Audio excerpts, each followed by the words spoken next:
Bonjour le Bénin, bonjour à toutes et à tous. C'est toujours un plaisir de vous retrouver sur ce programme matinal que vous propose Bénin TV. Nous sommes ensemble aujourd'hui encore mardi 8 avril 2025. Au menu, nous allons essentiellement parler santé, nous allons parler environnement, nous allons parler de sujets qui vous intéressent. Avez-vous déjà, madame, monsieur, ressenti cette gêne acide désagréable après un bon repas, cette brûlure tenace qui vous gâche la soirée littéralement ou perturbe votre sommeil? Eh bien, c'est ce qu'on appelle les reflux gastriques. Ce trouble digestif qui peut sembler anodin touche une part considérable de la population. Mais au-delà de la gêne occasionnelle, que se passe-t-il réellement dans notre cœur? Et surtout, comment retrouver un confort digestif? C'est ce que nous allons décrypter ensemble avec Yasmine Damata et son invité. Ce sera dans Mardi Santé.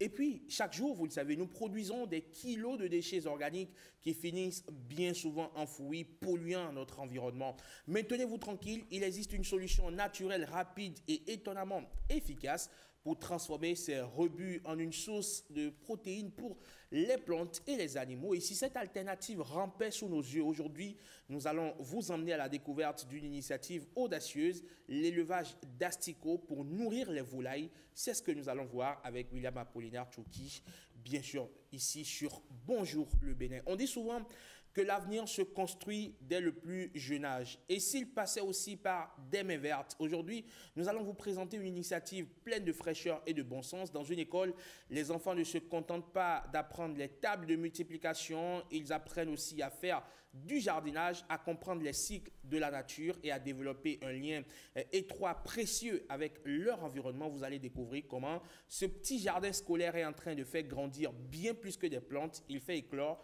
de futurs citoyens sensibles à la nature. C'est Famin Salomé Ataledi, bonjour et bienvenue. Merci Herman, bonjour. Bonjour le Bénin aussi. Oui, bonjour le Bénin. Et quand vous êtes là, c'est pour nous servir les informations. Le premier rendez-vous de l'information sur Bonjour le Bénin, c'est tout de suite et maintenant le bulletin d'information.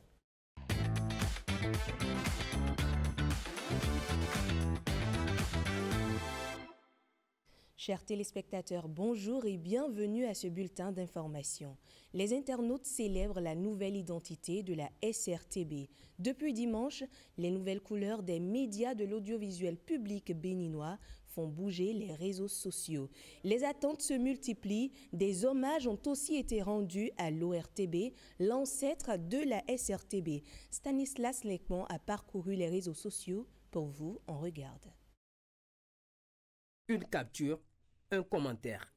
La toile s'emballe après l'annonce de la nouvelle identité des médias de la SRTB. Les couleurs béninoises sont bien mises en valeur et de nombreux internautes s'y reconnaissent. Les premiers juges, les utilisateurs de Facebook semblent conquis. J'ai bien l'impression d'être devant une nouvelle chaîne télévisée et c'est bien ce que je voulais. La qualité des images a aussi connu une mise à jour. Les commentaires parlent d'eux-mêmes. Le débat s'ouvre. J'ai réuni des frères pour suivre le journal. Je n'étais pas déçu, écrit Youssouf. Les réactions affluent aussi bien sur Facebook que sur Ins, anciennement appelé Twitter. Là, le RTB, ancêtre de la SRTB, reçoit des hommages empreints de nostalgie. On n'a jamais eu l'occasion de remercier assez cette chaîne pour ces années de divertissement. La SRTB est bien accueillie, mais en filigrane, les attentes se multiplient, notamment sur TikTok. J'espère qu'on aura de nouveaux et bons programmes. Des médias de service public plus performants, c'est le vœu partagé par les internautes de Facebook à TikTok en passant par Ins. Déjà, pas de décrochage pour ces débuts qui emballent. Le meilleur semble en chemin, qui goûte, prend goût.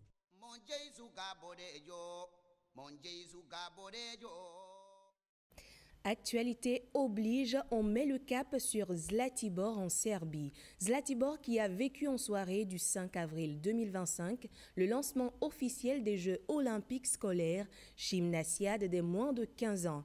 Le Bénin y prend part. La cérémonie d'ouverture a offert un spectacle grandeur nature aux spectateurs ayant fait le déplacement pour la place des Rois. Revivons le spectacle avec Hospice Métoli et Augustin Baudou. Ambiance festive à l'ouverture solennelle des gymnasiades U15, 3e édition. Des milliers de jeunes venus des 4 coins de la planète envahissent la place des rois de Zlatibor. 54 délégations, aussi massives les unes que les autres, ne boudent pas le plaisir de cette parade du moment inaugural.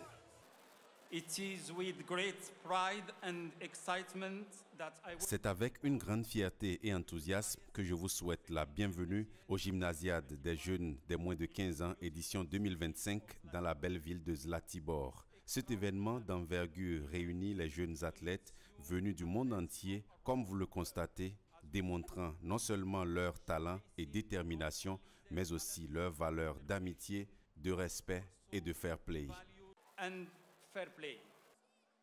Une cérémonie fort simple, mais pleine de chaleur, imprime un ton d'une ambiance bon enfant, présage d'une compétition et d'un brassage voulu, fraternel, entre ces jeunes gens durant les différentes épreuves.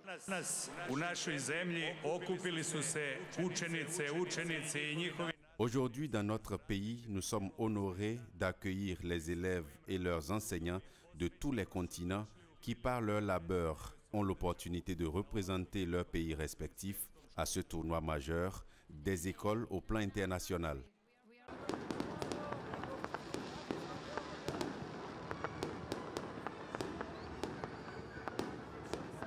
La place des rois de Zlatibor se vide peu à peu de cette marée humaine qui l'a envahi il y a quelques heures, signe de la fin de cette magnifique cérémonie d'ouverture de la gymnasiade 2025.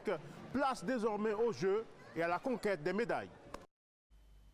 Et après cette ouverture, les badistes ont fait leur entrée en compétition dimanche avec la compétition en équipe. Les jeunes béninois ont enchaîné 3 matchs difficiles contre la Thaïlande, la Turquie et l'Inde. On retrouve Hospice Metoli et Augustin Baudou pour le point. Visage fermé, le pas lourd.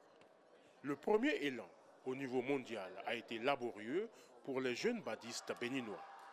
Crispés en l'entame de leur première partie en équipe contre la Thaïlande, Olivia et ses partenaires ont pris de l'allure au fur et à mesure des rencontres.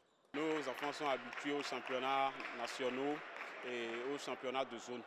Ils n'ont jamais eu l'opportunité de jouer à un championnat d'envergure internationale. Le 3e match de poule en équipe face à l'Inde a permis à Sogba Raël et ses équipiers de libérer leur plein potentiel. On a eu un peu la peur, comme c'est la première fois qu'on participe à ce genre de championnat. Et on a eu aussi un peu de stress et on n'a pas eu l'esprit de combativité. Mais peu à peu, on va s'adapter et montrer de quoi le Bénin aussi est capable.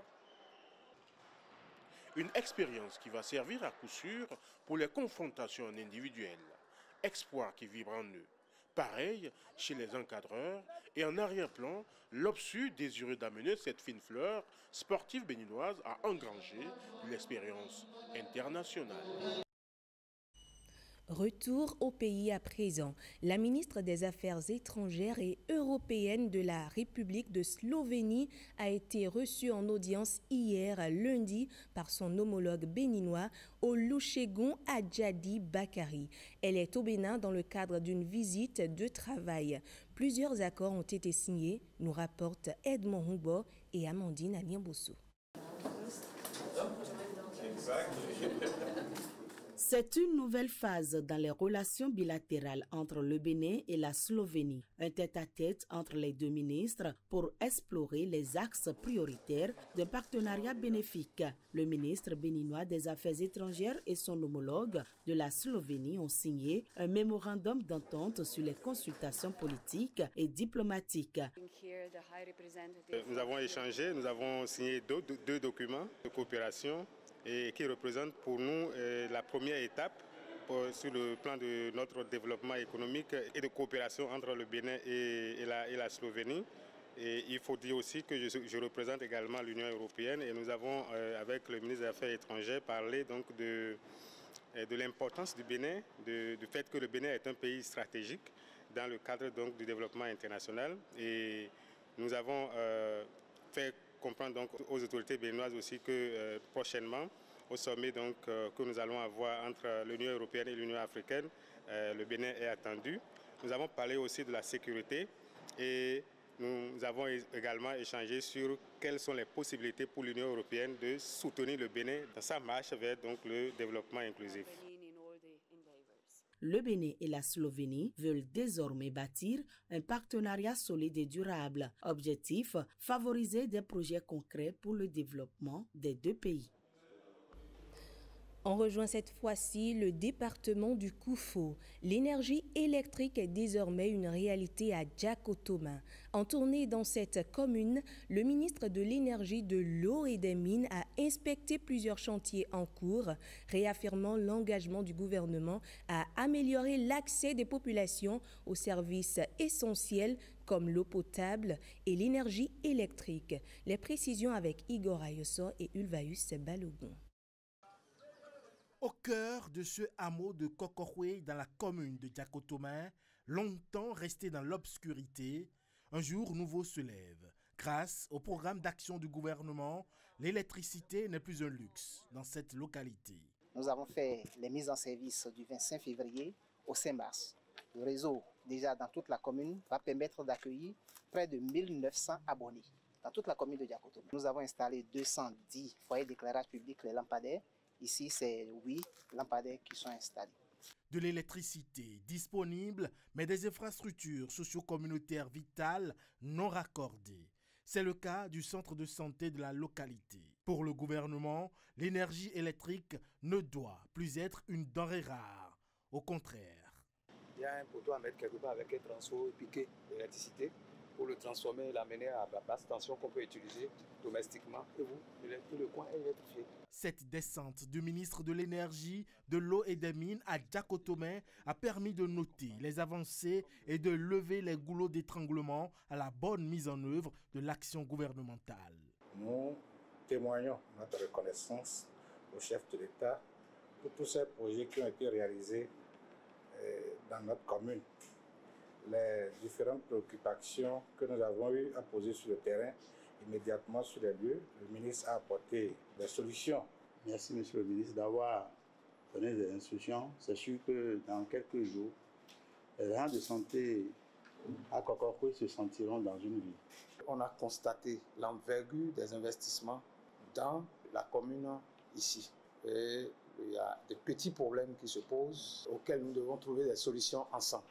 Le gouvernement du président Patrice Talon fait beaucoup d'efforts pour soulager nos populations dans leurs différentes difficultés, y compris l'accès à l'eau et à l'électricité, qui est l'un des objectifs phares du programme d'action du gouvernement. Au cours de sa descente, le ministre de l'Énergie, de l'Eau et des Mines a visité les chantiers du projet de restructuration et d'extension du système de répartition et de distribution de la SBEE, ainsi que le château d'eau et la station de traitement d'eau de Djakotoma. L'électricité et l'eau potable plus qu'indispensables également à Aplahwe, autre commune du Koufo. Le gouvernement en a fait son cheval de bataille et les infrastructures électriques et hydrauliques en construction le témoignent. Le ministre de l'Énergie, de l'Eau et des Mines a fait le constat lors de sa descente de terrain. Igor Ayoso et Ulvaeus Balogun étaient aussi de la délégation. De l'eau dans les ménages de la commune d'Aplahwe. C'est l'une des ambitions du programme d'action du gouvernement. En descente sur les chantiers d'adduction d'eau potable et d'électrification, le ministre en charge de l'énergie, de l'eau et des mines s'assure de son effectivité. Ici, sur le site du château d'eau de Kissamé, les travaux évoluent à grands pas. Nous pouvons dire que c'est un système qui peut être réceptionné complètement d'ici 1 mois et demi, 2 mois, parce que tout est fini.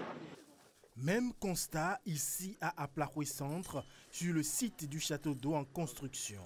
Les délais sont respectés. Nous sommes déjà sortis du sol et nous sommes au ferraillage de la tour du château qui fait 21 mètres sous cuve. Ça a une capacité de 200 mètres cubes. L'impact de ces ouvrages d'eau sur les populations est une préoccupation majeure pour le gouvernement. Il faut commencer par informer les gens à l'avance pour qu'ils s'apprêtent. Parce que c'est un problème d'impact.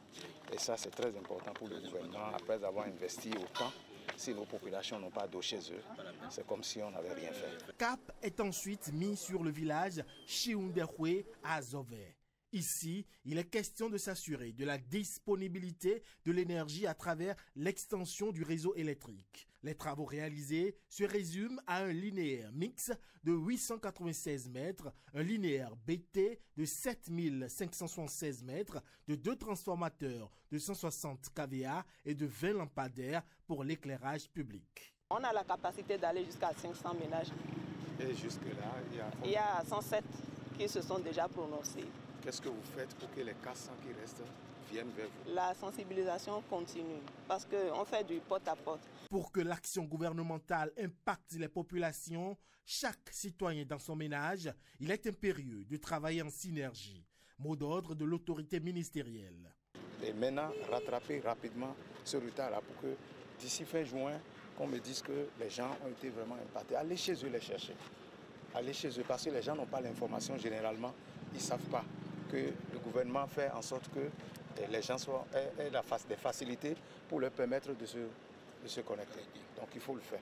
Sensibiliser et informer les populations sur les actions du gouvernement dans les secteurs de l'eau et de l'électricité, voilà la clé de la réussite de l'action gouvernementale.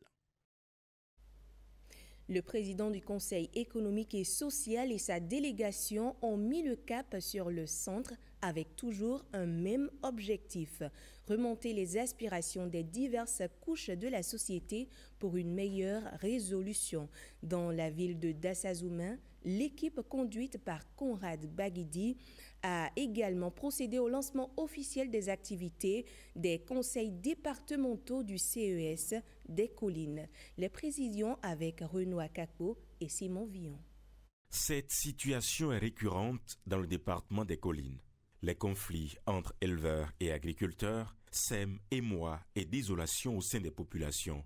Et l'enjeu de la transhumance est pour le Conseil économique et social d'une importance capitale pour revitaliser le pastoralisme et l'élevage, tout en préservant les champs de culture. À l'étape de cette tournée dans la commune de Dassazouma, le président du CES et sa délégation ont pris langue avec les populations. Notre priorité, c'est la gestion pacifique des conflits entre les agriculteurs et les éleveurs, ce que le commun des mortels appelle transhumance aujourd'hui. Cette séance offre l'opportunité d'explorer des solutions innovantes permettant de transformer une transhumance marquée par les tensions en une cohabitation harmonieuse entre agriculteurs et éleveurs. C'est tout le sens de ce partenariat ouvert que prône le président du Conseil économique et social. Le CES va faire un travail qui ne sera pas celui de faire des rédactions et d'envoyer au chef de l'État. Nous allons être sur le terrain. Ça va être un CES en action, CES de terrain. La transhumance, mais pas seulement. La question de l'eau potable avec l'extension des canalisations dans les villages s'est retrouvée au centre des discussions. Le dossier de l'eau dans la Corée était un très gros problème.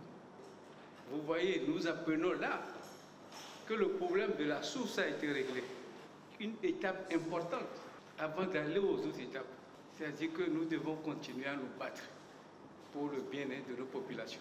Zone de production par excellence de l'anacarde, le département des Collines plaide pour l'installation des unités de transformation de base. Mais en attendant l'arrivée de potentiels investisseurs, une mobilisation interne est souhaitée. Pour créer une petite industrie de base, on a besoin peut-être que de 10 millions de francs. 1000 personnes, en se cotisant 10 000, on a déjà une unité industrielle. Donc c'est possible. Mais nous devons créer la confiance entre nous. Le CES n'a un budget qu'il peut utiliser pour apporter des subventions. Le CES n'est pas l'exécutif. Mais je peux vous garantir que les actions du CES vont être aussi puissantes que les actions de l'exécutif parce que nous allons être avec vous. Ce forum d'échange coïncide avec le lancement des activités des conseillers départementaux du CES dans les Collines, avec à sa tête l'ancien député Jean-Eudes Okondé. Une autre actualité dans ce bulletin d'information, la cybersécurité apparaît comme un domaine majeur dans un monde où le numérique bat son plein. Une formation en la matière est donc la bienvenue et c'est ce qu'organise l'Agence des systèmes d'information et du numérique à l'intention des jeunes béninoises. Quel est le processus pour bénéficier d'une telle formation? Ismène Deguenovo nous en parle au micro de Alain Sochouman et Bernold Djobé. L'agence a mis en place un projet de formation de 100 jeunes filles du domaine de la technologie pour le domaine de la cybersécurité. Donc cette formation concerne les jeunes filles de 18 à 25 ans ayant au moins le baccalauréat et résidant dans les localités suivantes, donc Atlantique littoral, les collines, le plateau et la Takora. Et pour chacune des villes citées, nous avons 25 filles qui seront sélectionnées et qui vont participer à une formation de 2 à 3 jours qui va les initier à la cybersécurité. À l'issue de cette formation, on va retenir en tout 40 boursières qui vont bénéficier d'une bourse d'études à l'école des métiers du numérique. Et donc, l'appel à candidature est lancé aujourd'hui et va durer jusqu'au 30 avril. Suite à cette période, nous allons sélectionner les bénéficiaires qu'on va rediriger vers les salles numériques des différentes localités pour la dite formation. Elles seront informées via les différents canaux de l'ASIN et également via les médias. Elles verront un QR code ou un lien qui leur sera affiché sur lequel elles pourront cliquer pour s'inscrire. Donc, ce sera via la plateforme de service public du Bénin, où elles pourront s'inscrire et déposer leur candidature. Il n'y a pas beaucoup de choses qui sont demandées, il faut juste qu'elles remplissent le formulaire et qu'elles joignent les pièces demandées. Une telle formation a été initiée principalement pour réduire la fracture du genre dans le domaine de la cybersécurité, qui quand même aujourd'hui est un domaine de capital, un pilier important pour l'évolution numérique du Bénin et pour la progression de l'économie numérique au Bénin. Et donc nous avons jugé important d'aider à travers cette formation-là beaucoup de jeunes filles qui espèrent ou qui aimeraient ou qui s'intéressent au domaine de la cybersécurité à faire le pas et à maintenant remplir les places vides qu'il y a dans ce domaine-là. Et ce sera tout pour ce bulletin d'information de ce mardi 8 avril 2025. Merci de votre attention. Merci également à vous, Fifame Salomé Atadidi, pour cette belle présentation. Toujours un plaisir. Mais le plaisir est partagé. Fifame, on se retrouve très prochainement dans demain. Bonjour le Bénin, demain déjà. Pourquoi pas par ici? Allez, à votre suite, on va retrouver Marcel Arrossi qui, lui, va faire son premier passage. Lui, on fait le tour d'horizon des journaux, c'est la revue des titres.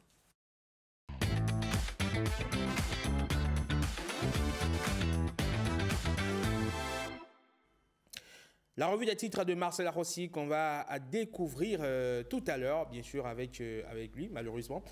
Marcel n'est pas encore là, mais on va le retrouver tout à l'heure pour cet exercice. Mais en attendant, on va bien sûr... allez, on m'informe qu'il est là, ou peut-être pas. Allez, c'est vrai que je suis très embarrassé. Hein. Je suis très embarrassé parce que Marcel n'est pas là. On attend. Donc, le temps que M. Arrossi veuille bien vouloir se présenter pour nous servir la revue des titres. Marcel Arrossi. Marcel, bonjour. Erwan, bonjour. Bonjour à tous.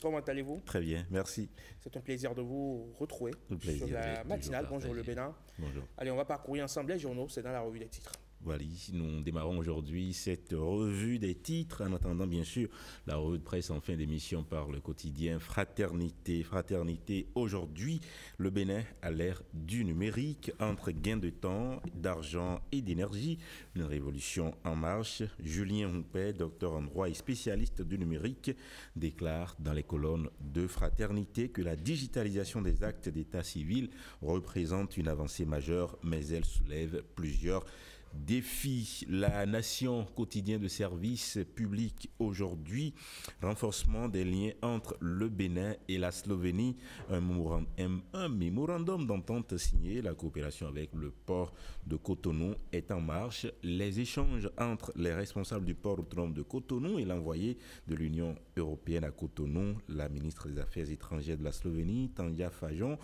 en tournée autour de la modernisation des installations portuaires et de ses implications. Matin libre aujourd'hui, 58e session de la Commission de la population et du développement.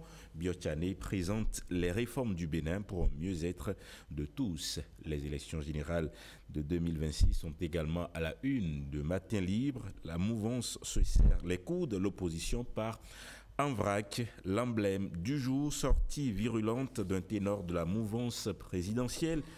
Tu n'intimides personne, s'exclame prof Badirou Aguemon, qui recadre sévèrement Candide Azanaï selon l'emblème du jour.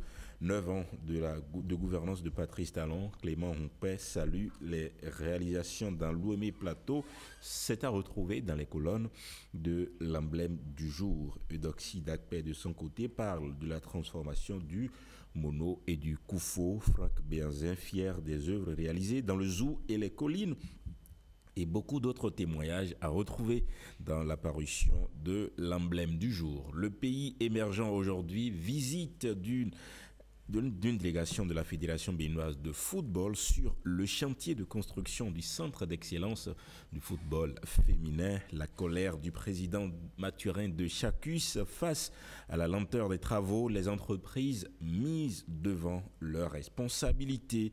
L'économiste du Bénin, facilitation des échanges entre 2022 et 2024. Le Bénin est un modèle en Afrique subsaharienne et dans le monde, affirme le journal. L'économiste du Bénin à sa une aujourd'hui. Le matinal en diplomatie, le Bénin et la Slovénie scellent un accord historique. Wakatsira, aujourd'hui, génocide des Tutsis rwandais, ce passé qui ne passe pas 100 jours pour fermer la plaie du génocide ou y remuer le contenu. En tout cas, c'est parti pour les 100 jours de commémoration annuelle du génocide des Tutsis au Rwanda. Durant cette période, les Rwandais se souviendront à travers diverses cérémonies de cette page sombre de l'histoire de leur pays. Les cérémonies ont été lancées hier. Le pays, inondation meurtrière en RDC, quand le sort s'acharne sur le pays de Félix Tshisekedi, déjà engueulé dans une guerre sans fin depuis que les rebelles du M23 ont repris les armes en novembre 2021 contre le pouvoir de Kinshasa. La RDC a connu encore des inondations meurtrières.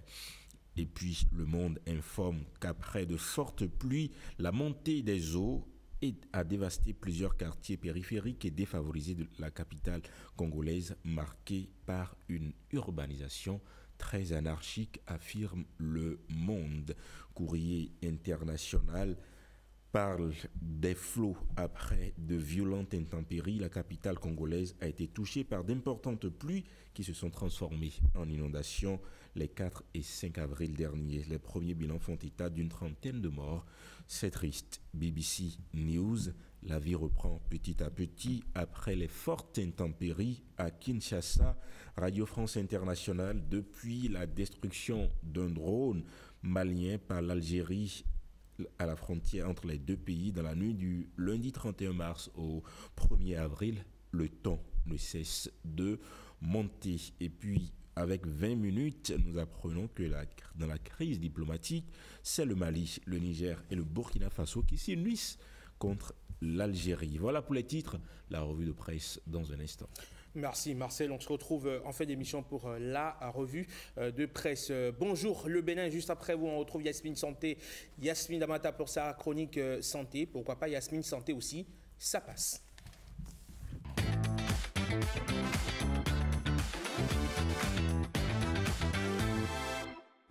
Avez-vous déjà ressenti cette remontée acide désagréable après un bon repas, cette brûlure tenace qui vous gâche littéralement la soirée ou perturbe votre sommeil, c'est ce qu'on appelle les reflux gastriques. Ce trouble digestif qui peut sembler anodin touche une part considérable de la population. Mais au-delà de la gêne occasionnelle, que se passe-t-il réellement dans notre corps et surtout, comment retrouver un confort digestif? C'est ce que nous allons voir avec Madame Santé. Bonjour et bienvenue Yasmine. Bonjour le Bénin, bonjour Emmanuel Amégan. Mais c'est un plaisir de vous recevoir sur ce programme. Un plaisir toujours partagé puisque c'est vous que vous intégrez tellement les pathologies dont on parle ici. Je me dis, mais monsieur là, il se documente beaucoup sur les maladies. Finalement, on va vous envoyer en école de médecine. Non, j'en ai pas les compétences, j'en ai pas les aptitudes. Je risque d'augmenter le taux de mortalité de notre pays. Oh non, pas ça. Alors, est-ce que vous êtes sûr que ça va? Oui. Les courbatures, ça va? Oui, ça va. Vous avez eu le temps de vous faire masser? On essaie de s'intégrer. D'accord, parce que on vous retrouve désormais sur votre programme matinal Fitform. C'est tous les matins, du lundi au vendredi, c'est cela, à 6h30. Lundi à samedi. De lundi à samedi, à 6h30. On vous retrouve avec le coach Élisée. Vous permettez aux téléspectateurs de se sentir bien. Dans leur peau. Dans leur peau. Le bien-être, c'est important. La dernière fois, c'était ce matin déjà, c'était les abdominaux. Hein. Oui. Alors enlevez votre bras, je vais voir au niveau de votre taille, de votre ceinture. Regardez déjà ici, ça ici. Hein? Non, Yasmine, de vous à moi, c'est pas en faisant 2 jours de sport que vous perdez des kilos. On ne les perd pas aussi rapidement qu'on les prend. Hein. Enfin, dire, il savait d'où. Alors, en tout cas, on vous souhaite beaucoup de courage dans cette nouvelle aventure. Merci beaucoup. C'est un plaisir parce qu'au moins les téléspectateurs, tous les matins, vont se réveiller, faire un peu de sport, se donner du bien-être avant de prendre le chemin du boulot. Très bien, c'est cela. C'est entre 6h30 et 6h56, bien avant Bonjour le Bénin. Donc, allez, vous avez quitté la salle et vous nous avez rejoints ici sur le plateau. Yasmine, alors aujourd'hui, on parle de reflux gastrique, c'est bien cela? C'est bien du reflux gastrique qu'on va parler avec un médecin sur le plateau. Vous êtes tellement planté le décor tout à l'heure. C'est vraiment une certaine gêne au fond de vous, surtout quand vous avez cette remontée qui vous dérange au point de vous brûler la poitrine. On saura tout à l'heure avec notre expert qui est sur ce plateau. Il est médecin gastro-entérologue. Voilà, docteur Raimi Poissou, bonjour. Bonjour, madame. Comment vous vous portez? Je me porte très bien. Pas de reflux?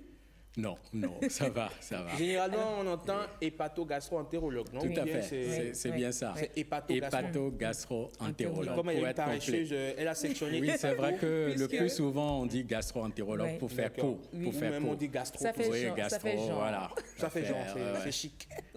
Et je vous félicite pour cette activité sur le sport. Le sport, c'est très, très bien pour la prévention, pour la santé globale.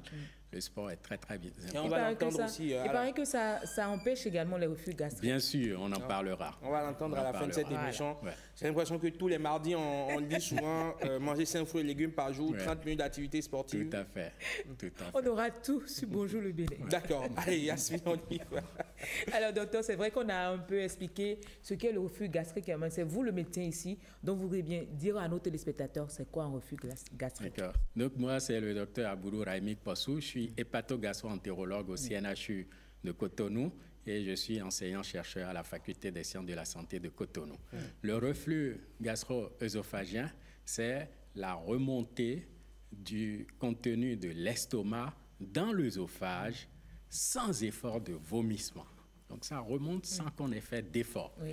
Et cela est considéré comme maladie lorsque c'est assez fréquent, entraînant alors des symptômes et ou des lésions de la muqueuse œsophagienne. D'accord. Vous avez parlé de symptômes tout à l'heure. Quels sont ces symptômes qui prouvent que ce qu'on a réellement, c'est des reflux gastriques? Pourquoi je bute sur le reflux gastrique se manifeste par 3 symptômes typiques.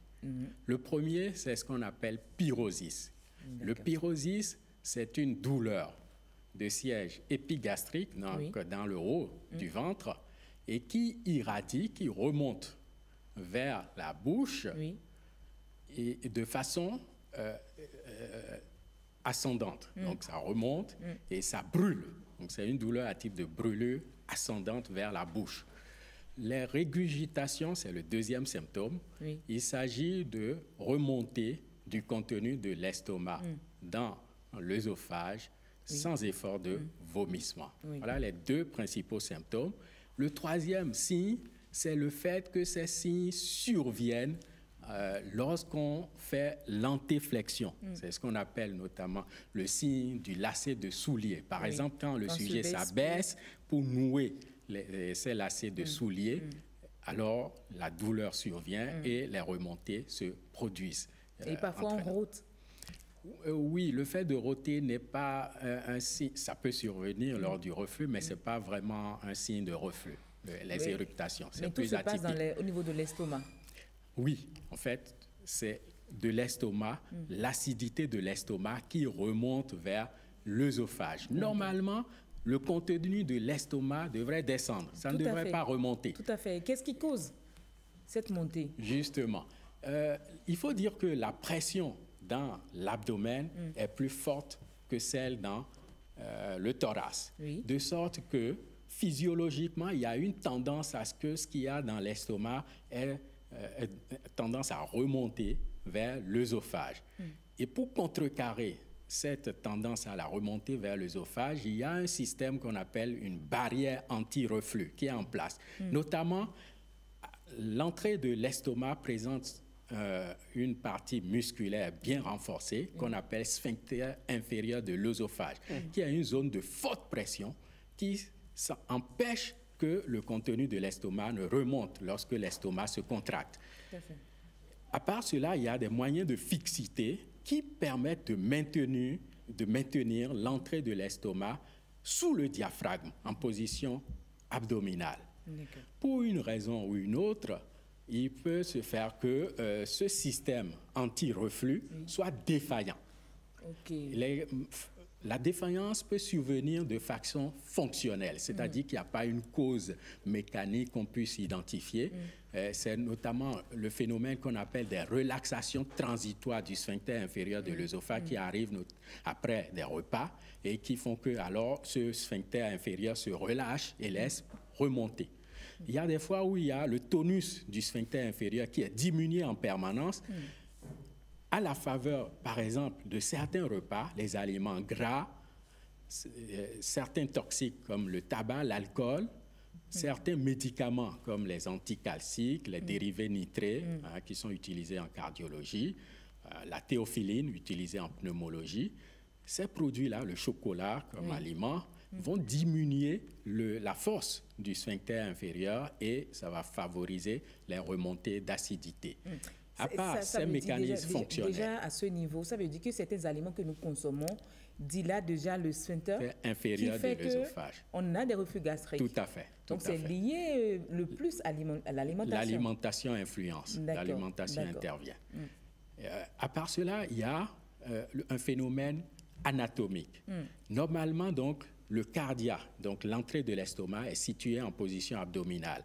Il peut se faire que ce cardia remonte au-dessus du diaphragme. Et c'est ce qu'on appelle une hernie hiatale par glissement. Cette situation anatomique est un facteur favorisant très important de reflux, parce que comme le cardia n'est plus en position normale sous le diaphragme, voilà, ça remonte et ça favorise les remontées d'acidité.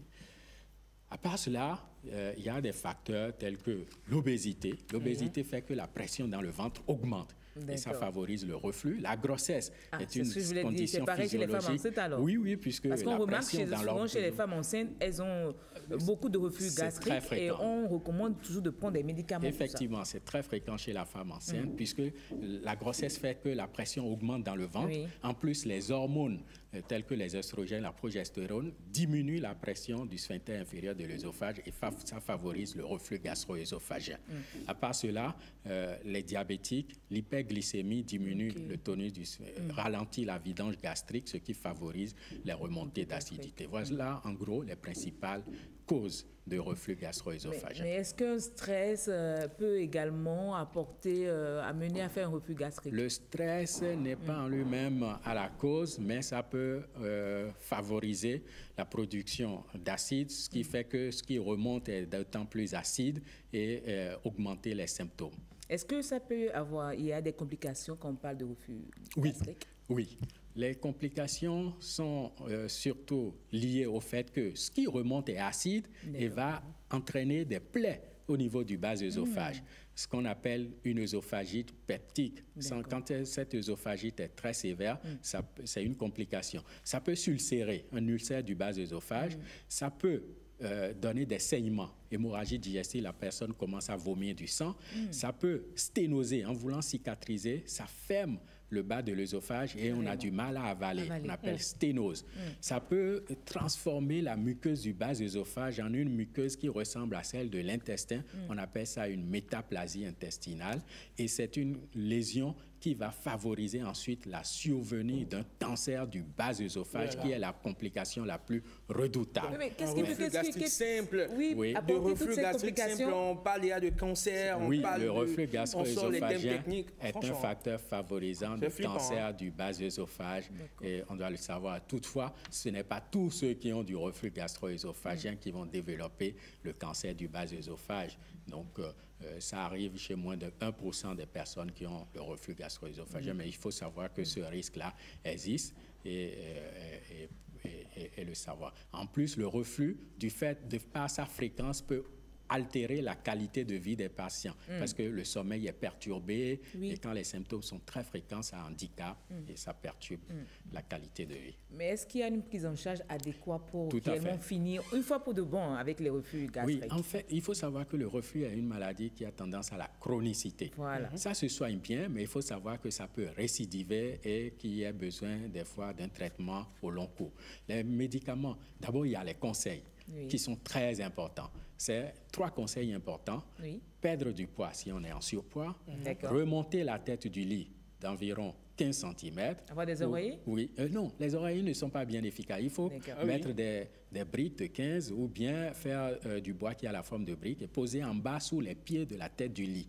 Que le lit fasse une petite pente. C'est plus efficace que de mettre des oreillers. Donc, 15 cm. Respecter un intervalle de 2 à 3 heures entre le repas et le moment d'aller se coucher. Voilà les 3 principaux conseils. À part cela, il faut fractionner les repas. Il ne faut pas faire de trop gros repas. Soi-même, observer ce qui déclenche les symptômes. Si vous remarquez qu'il y a certains aliments, le café, le thé, le piment qui vous déclenche, l'œuf qui vous déclenche les symptômes, les éviter. Donc, le malade même doit pouvoir identifier les facteurs qui lui déclenchent le plus de symptômes et les éviter. À part cela, il y a des médicaments, notamment des antiacides, des alginates, qui font un pansement, un tamponnement de l'acidité pour éviter les symptômes. On les utilise surtout quand les symptômes ne sont pas très fréquents, mais si les symptômes sont plus fréquents ou s'il y a des lésions sévères du bas œsophage, il faut utiliser des médicaments plus efficaces qu'on appelle des inhibiteurs de la pompe à protons qui bloquent la production d'acide par l'estomac et évitent les symptômes sur le long terme. Dans certains cas, on peut être amené à opérer le malade s'il y a une grosse hernie hiatale, si les symptômes sont fréquents malgré le traitement médical. Donc, quand est-ce qu'il faut réellement commencer par s'alarmer au point d'aller... Oui, justement, il y a des signes d'alarme qui doivent motiver qu'on fasse recours à un médecin. C'est si on vomit du sang, si on a du mal à avaler, ce qu'on appelle la dysphagie, si on perd du poids, on a du reflux et on perd du poids, c'est grave, il faut consulter immédiatement. Si on a une anémie, si on a du reflux, qu'on est âgé de plus de 50 ans, il faut consulter. Si on fume et qu'on a du reflux, il faut consulter. Si on a des vomissements répétés, il faut consulter. Voilà les 7 principaux signes d'alarme. Et puis, il y a ceux qui mangent à 1h, 2h du matin, et qui vont dormir à 2h, 5 minutes, qui n'ont jamais rien du tout, qui ne prennent jamais de poids et qui vivent 102 ans. Généralement, ces personnes-là, c'est des gens qui mangent à 19h, comme on l'a dit, manger avant 20h.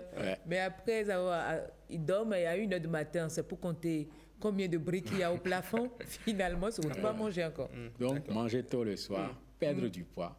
Et pour perdre du poids, faire de l'activité physique. Il faut bouger. Oui, il faut bouger. C'est vrai que si on a des reflux, il ne faut pas manger immédiatement, faire l'activité physique, sinon vous aurez des symptômes. Mais faire de l'activité physique permet de perdre du poids et de contrôler le reflux. Donc, après l'activité, on peut manger. Oui, après l'activité. Puis se reposer. Tout à fait. Donc, vous avez suivi, Bien sûr. Faire du sport. Manger. Non, c'est pas nouveau pour moi, vous le savez. Non? Le sport, c'est un très, très bon médicament. Ça prévient, ça soigne. Vous mangez, vous faites du sport. Non, je ne mange pas avant de faire du sport la plupart du temps. Même le Généralement, je vais faire le sport du soir. Généralement, je vais faire le sport très tôt le matin ou après, on va dire vers les cours de 19h, 20h. Donc, je reviens. Voilà, je pense que j'essaie de manger un truc et au bout de 22 heures, je suis au lit. Voilà ma routine que vous m'avez obligé à partager avec les téléspectateurs. C'est les hommes. J'espère que, comme vous, il y a certains qui le font et qui doivent le faire également. C'est vrai que je n'ai pas non plus... je ne suis pas Cristiano Ronaldo ni Lionel Messi. Je n'ai pas un corps d'athlète, mais bon, voilà. Ça trahit. Vous n'en avez pas besoin. D'accord. Pardon? Tel que vous êtes, c'est déjà bon pour nous. N'est-ce pas? Oui. Bon, de toute façon, ils auront l'opportunité de me voir en activité très bientôt. Ah ben oui. Ben oui. Ah oui, parce Ben qu'un oui. de ces matins, il faudra que vous passiez je vais... en salle de sport avant de rejoindre 5-7. Bon, Pourquoi bonjour, pas? bonjour le Bénin. Je vous le promets. Je vous le promets de passer vous voir avec Coach Élysée, un de ces 4, avant de rejoindre Bonjour le Bénin. Pourquoi pas? Merci beaucoup, Edmond. Ce sera pourquoi tout pas pour aussi notre traîner le chronique. docteur Oui, parce qu'il y a beaucoup de patients. Merci beaucoup d'être là également Merci. pour partager avec les téléspectateurs c'est quoi les reflux gastriques, comment on peut s'en débarrasser. Vous avez suivi, il y a 3 conseils. Revoir la position de votre lit, faire du sport et bien manger, surtout. Déjà, et surtout repérer les aliments qui vous déclenchent des reflux gastriques. Tout à fait. Ce sera tout pour la chronique de ce jour. On se dit à très bientôt. Allez, et pour ceux qui adorent du gari, franchement, c'est pas une très bonne idée non plus. Allez, bonjour le Bénin, on va retrouver William Apollinaire Tchoki dans sa chronique environnement. À tout de suite.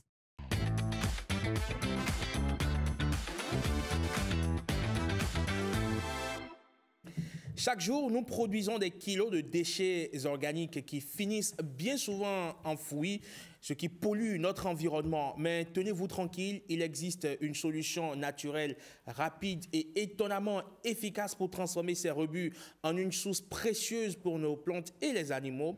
Et si cette alternative rampait tout juste sous nos yeux, sans qu'on ne le sache, aujourd'hui, on vous emmène à la découverte d'une initiative audacieuse, l'élevage d'asticots pour nourrir les volailles. C'est ce que nous allons voir avec William Apollinaire Tchoki. Bonjour. Bonjour Rodrigue-Man. Comment allez-vous? Ça va bien, et vous? Ça va, c'est un plaisir de vous retrouver sur Bonjour le Bénin. Vous le savez, ouais. Bonjour le Bénin, ouais. Bonjour le Bénin, pas l'autre, hein. Bonjour non, le pas Bénin. l'autre, on oublie l'autre. Bonjour le Bénin. C'est vrai qu'on s'adapte progressivement. Ouais. On a encore quelques tendances à dire, voilà. Non, mais on oublie ça. On oublie, n'est-ce pas? Ouais, allez, c'est une nouvelle page et c'est Bonjour le Bénin. Bonjour le Bénin. Allez, avant de vous poser d'éventuelles questions supplémentaires, on va voir ce reportage que vous nous proposez. Vous êtes rendu, on va dire, auprès de cette productrice d'asticots. C'est vrai que c'est pas forcément la filière la plus envisageable possible. Ah ouais, pourquoi? C'est pas la chose la plus chic à voir. Mais bon, c'est efficace pour les volailles. C'est efficace. Et on va regarder votre reportage. C'est presque devenu un rituel pour lui. Une passion qu'il n'abandonnera pour rien au monde. Bon, ça c'est la provende. Ça c'est la provende. Ouais, bon, j'ai rajouté les larves séchées. Il nourrit quotidiennement ses oiseaux domestiques. Aujourd'hui, bien en chair. Bien en forme, ouais. Ah ben, je leur donne des larves de mouches. Dès le premier mois vivantes et ensuite séchées. Je rajoute des sèches dans la provende, quoi. Quelques mois auparavant, Tommy a pourtant failli tout laisser. Les pectes étaient énormes, mais vite, il a trouvé la potion magique pour sauver sa basse-cour. Surtout qu'il n'y a plus de mortalité en fait. Voilà. J'avais peut-être 80% de mortalité avant, et là maintenant, il n'y en a plus, quoi. J'ai découvert ça avec Cécile qui a commencé à le faire, donc j'ai essayé et puis j'ai trouvé une énorme différence. Surtout qu'il y a Cécile, celle grâce à qui Tommy peut continuer à mener son élevage à cœur joie, la voici. Oui, bienvenue sur le site de Sopanco. Géophysicienne à l'origine, aujourd'hui à la tête de cette unité d'élevage d'asticots. C'est ici que ça se passe. Donc nous faisons l'élevage de la mouche soldat noire. Là, vous voyez des moustiquaires pleines de cet animal, la mouche soldat noire. C'est un insecte qui est endémique ici au Bénin. Endémique. Endémique, Donc oui. on les retrouve beaucoup ici au Bénin. Oui, de façon naturelle. Donc son habitat naturel, c'est toute la zone Afrique, Asie du Sud. À l'intérieur de cet enclos, ces mouches vont déposer les œufs dans ces pondoirs. Ça, c'est un pondoir. Donc les mouches sont dessus. Vous voyez, elles ne sont pas farouches. Oui. Et si j'ouvre ça, il y a les œufs à l'intérieur, entre les morceaux de Ah ok, sont des œufs à l'intérieur. Oui, oui. Ils sont recueillis, sont mis ensemble ici, dans cette caisse encore appelée la maternité. Les œufs et les larves qui ont moins de 2 jours, elles sont là. Une série d'étapes après la maternité pour alimenter les larves selon leur âge. Ces larves de 3 à 7 jours passeront à l'engraissement. Elles sont nourries à base de déchets organiques. Après quelques jours d'immersion, voici les larves adultes. Cet animal est vraiment incroyable. Il peut se nourrir des déchets de restaurants, les déchets de cuisine, mais aussi des déchets des entreprises agroalimentaires. Il peut se nourrir de ce qui reste quand on fait l'huile de palme. Une véritable source de protéines pour la volaille et les poissons d'élevage. Une fois la récolte faite, la litière obtenue sert à fertiliser le sol, à restaurer les substrats en manque de nutriments. Ici, rien n'est jeté, tout est utile, tout concourt à nettoyer notre environnement, à bonifier les terres agricoles de propriété physique et biologique. Et comme un hommage bien mérité à l'autre qui disait Lavoisier, rien ne se perd, rien ne se crée, tout se transforme, William Tchouki. Et c'est justement d'ailleurs ce que nous voyons là, la transformation des déchets en asticots pour devenir une source de protéines pour les animaux et pour fertiliser également le sol. Déjà, comment est-ce que vous avez fait la rencontre de Cécile Vernier? Il faut dire que j'étais allé, c'est Sandra Dossou qui m'a parlé de la dame. Il dit qu'il y a une dame, une blanche ici, qui élève des asticots. Et il m'a dit qu'elle fait ça chez elle. J'ai dit, mais alors, comment est-ce possible? C'est vrai que j'ai vu des vidéos sur le net montrer un peu comment est-ce que les gens font l'élevage. Et j'ai dit, mais il faut quand même que je puisse voir comment est-ce qu'elle s'y prend pour élever ses asticots. C'est comme ça que je l'ai appelée, la dame. Et elle m'a dit, ok, d'accord, venez. J'ai pris le rendez-vous, j'ai fait d'abord un repérage pour voir comment elle le fait. Et puis elle le fait en pleine agglomération et cela ne gêne personne. Et tel qu'elle a installé son truc, il n'y a pas d'odeur, rien. Au contraire, même les oiseaux voilà, viennent chercher à manger là. D'accord. Parce que parfois, quand elle finit, elle expose, elle doit les sécher. Donc les oiseaux viennent et puis voilà, tu vois les oiseaux qui se promènent, qui se baladent. Voilà. Donc elle a créé son écosystème chez elle. Chez elle, voilà. Ouais. Allez, une petite biodiversité, on va dire finalement au cœur de sa maison. Sa maison, oui. D'accord. Alors, est-ce qu'à la base, elle a reçu une formation en la matière ou c'est juste en essayant de fouiller, de chercher qu'elle a pu mettre en place son unité? Vous l'avez certainement entendu, elle a dit qu'elle est géophysicienne. Donc, à l'origine, n'était pas du tout donnée à faire cette activité. Mais après des lectures, elle m'a dit, elle a lu des choses et puis c'est comme ça qu'elle a vu quand même que c'est quand même intéressant qu'elle pourrait le faire. C'est comme ça qu'elle a commencé petitement.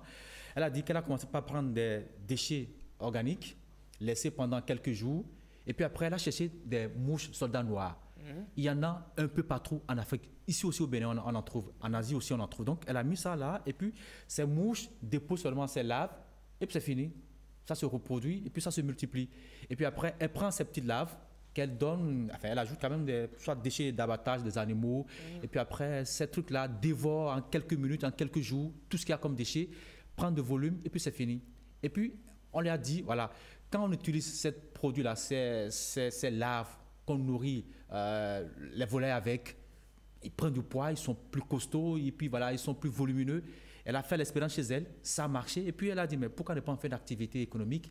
Et c'est comme ça ça a commencé. Et puis aujourd'hui, elle sert beaucoup de gens ici au Bénin. Oui. Ouais, elle sert beaucoup de gens ici au Bénin. Elle élève la volaille à un but, dans un but lucratif, dans le but de commercialiser ou... Elle n'élève pas les volailles, mais elle vend les asticots à ceux qui ont voilà, ces volailles quoi, voilà, pour nourrir le volaille. Au lieu de donner de la provence à ces volailles, on les donne les asticots et puis ils sont bien en chair et la mortalité diminue. Parce que c'est démontré que ces asticots contiennent de 50 à 60% de protéines. Ce qui est important pour ces animaux, enfin, les volailles. Aussi, on peut nourrir aussi les poissons avec. Vous savez, l'aliment poisson, on n'en a pas chez nous. La commande vient pour la plupart du Ghana, de l'Europe. Donc, avec ces asticots, on peut nourrir aussi les poissons et avoir des poissons bien en chair. J'avoue que c'est moins tentant d'aller moins prendre coûteux, voilà. Non, vous n'avez pas suivi la totalité de la phrase. C'est moins tentant de penser à un boumio quand vous dites que votre poulet, votre coq auparavant avait peut-être bouffé de l'asticot. Mais je vous surprends des man. Moi, quand j'étais enfant, au nord, je mangeais ces trucs-là. Je ne savais pas que c'était ça que je prenais. Ah oui? Ah ouais. Ben, tout à l'heure, même Alain peut vous le dire. Vous êtes un mutant. Non, pas mutant, mais... William Tchoki. Non, mais attends, vous savez, c'est une source de protéines, Elman. Moi, enfin, c'est démontré qu'à les années à venir, on finira par se retourner vers ces sources d'aliments. Vous allez faire une démonstration ici, vous venez mardi prochain avec un sac. Pourquoi pas, je vais le faire, voilà. Ouais. Sérieusement? Si, sérieusement, je vais le faire. Ouais, si. Ce sera sans moi en tout cas. On va le faire ensemble justement. Non, ce sera sans moi. Peut-être les criquets, là encore ça va. Ah ouais, les criquets, ouais. Là encore ça va. Alors justement, William, non seulement, on est là sur un double pôle, non seulement on donne à manger à la volaille, mais on fertilise également le sol. Exactement, parce qu'après qu'on ait donné ces déchets organiques, l'abattage d'animaux, c'est pas moi, des végétaux à ces asticots, quand ces larves finissent de dévorer tous ces déchets, on a après la fiente. Et cette fiente sert après à fertiliser le sol. Ce sont des engrais organiques. Donc, comme pour dire, rien n'est jeté en fait, quoi. Vous avez ces asticots qui sont des sources de protéines. Et puis après, le sable que cela laisse, c'est encore à fertiliser le sol. Et puis, c'est intéressant. On n'a pas besoin d'utiliser des engrais chimiques, des intrants chimiques. Et puis, on protège l'environnement. Et qu'est-ce qui l'empêche aujourd'hui vraiment de passer à échelle pour cette expérience qu'elle est en train de mener pour devenir une réelle industrie, on va le dire ainsi, de commercialisation Cette dame, Cécile Vernier, elle a acquis un domaine à Togouin, où elle a installé une unité, voilà, où elle a pris même des gens qui travaillent pour elle. Ah oui, déjà. Déjà, oui. Avec cette activité, quoi. Parce qu'elle seule, elle ne peut pas le faire. Absolument. Donc, elle a pris des gens qui travaillent, des gens de la localité de Togouin qui travaillent avec elle pour élever ces asticots. Et puis aujourd'hui, elle a dit même que la demande est trop forte. Elle n'arrive pas à servir toute la demande. On est en train de flairer la bonne affaire. C'est une très bonne affaire, en tout cas, une très bonne affaire. Les gens peuvent le faire même chez eux. Ceux qui ont de petits élevages de volailles à la maison peuvent le faire. Pourquoi pas? Il suffit seulement d'avoir une caisse, de mettre ensemble ces déchets organiques. Vous laissez quelques jours. Après, vous commencez par avoir ces asticots. Vous les sortez peut-être, vous les donnez plus à manger. Comment vous faites de la puanteur? Non, pas puanteur, non, je ne crois pas. Ça ne pue pas? Non, ça ne pue pas. Quand j'ai été au niveau de l'installation de Cécile, mais ça ne pue pas du tout. Au départ, c'est ce que j'ai pensé. Quand j'ai vu des verres, je me suis dit, mais est-ce que ça ne va pas trop sentir? Non, bien au contraire. Ça ne pue pas du tout. Et puis voilà, vous pouvez même mettre la main dedans, toucher, ça ne pue pas du tout. C'est très intéressant. C'est votre fibre d'écolo qui parle? Pas du tout. D'accord. De toute façon, je ne mettrai pas mon doigt.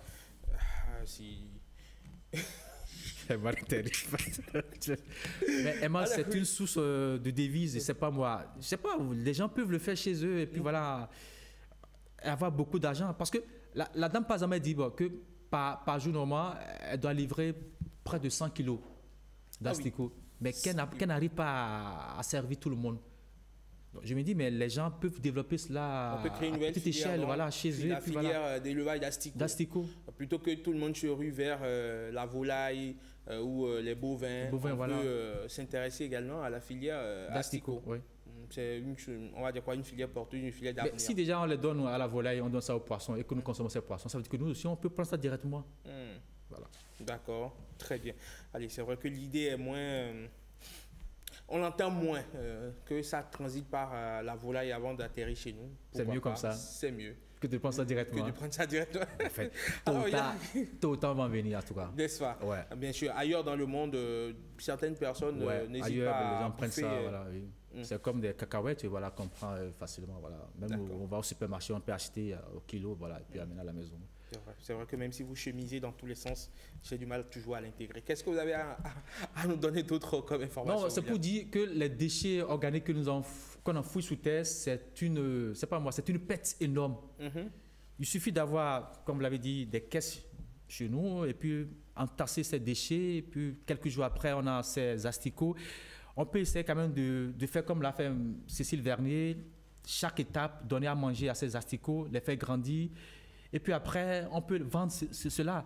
Et on a après la fiente pour engraisser le sol. Donc, comme pour dire, les déchets, les ordures, c'est de l'ordure. Donc, absolument. On peut utiliser on peut les avoir quoi, pour en faire de beaucoup de choses, de l'argent, fertiliser le sol. Et puis voilà, enfin, c'est un bien quand même qu'on n'a pas jeté. Voilà.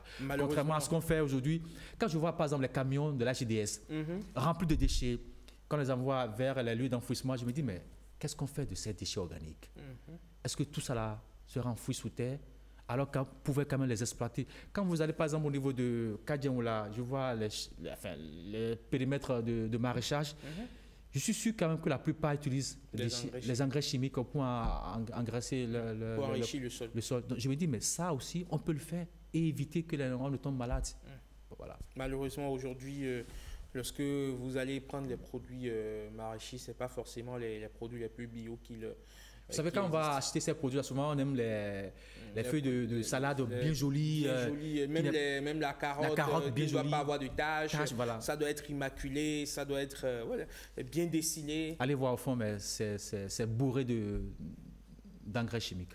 On mange des fruits et légumes, comme recommande la science. On bouffe également du poison. De poison, ça va. William, merci beaucoup. C'est moi. On se retrouve tout à l'heure pour on va dire le forum de discussion, le débat. On va parler d'une expérience justement qui s'apparente à celle de Cécile Vernier, mais à moindre échelle et surtout on l'expérimente avec les enfants. C'est ce que nous allons voir dans le forum de discussion. Mais avant, il y a un rendez-vous à tenir avec Marc Sewayi. Oui, ça fait un moment qu'on ne l'a pas eu par ici. Avec lui aujourd'hui, on va parler d'Erythrina senegalensis. Oui, ça fait savant parce que j'ai fouillé un peu sur cet arbre. Rendez-vous avec Marc Sewayi.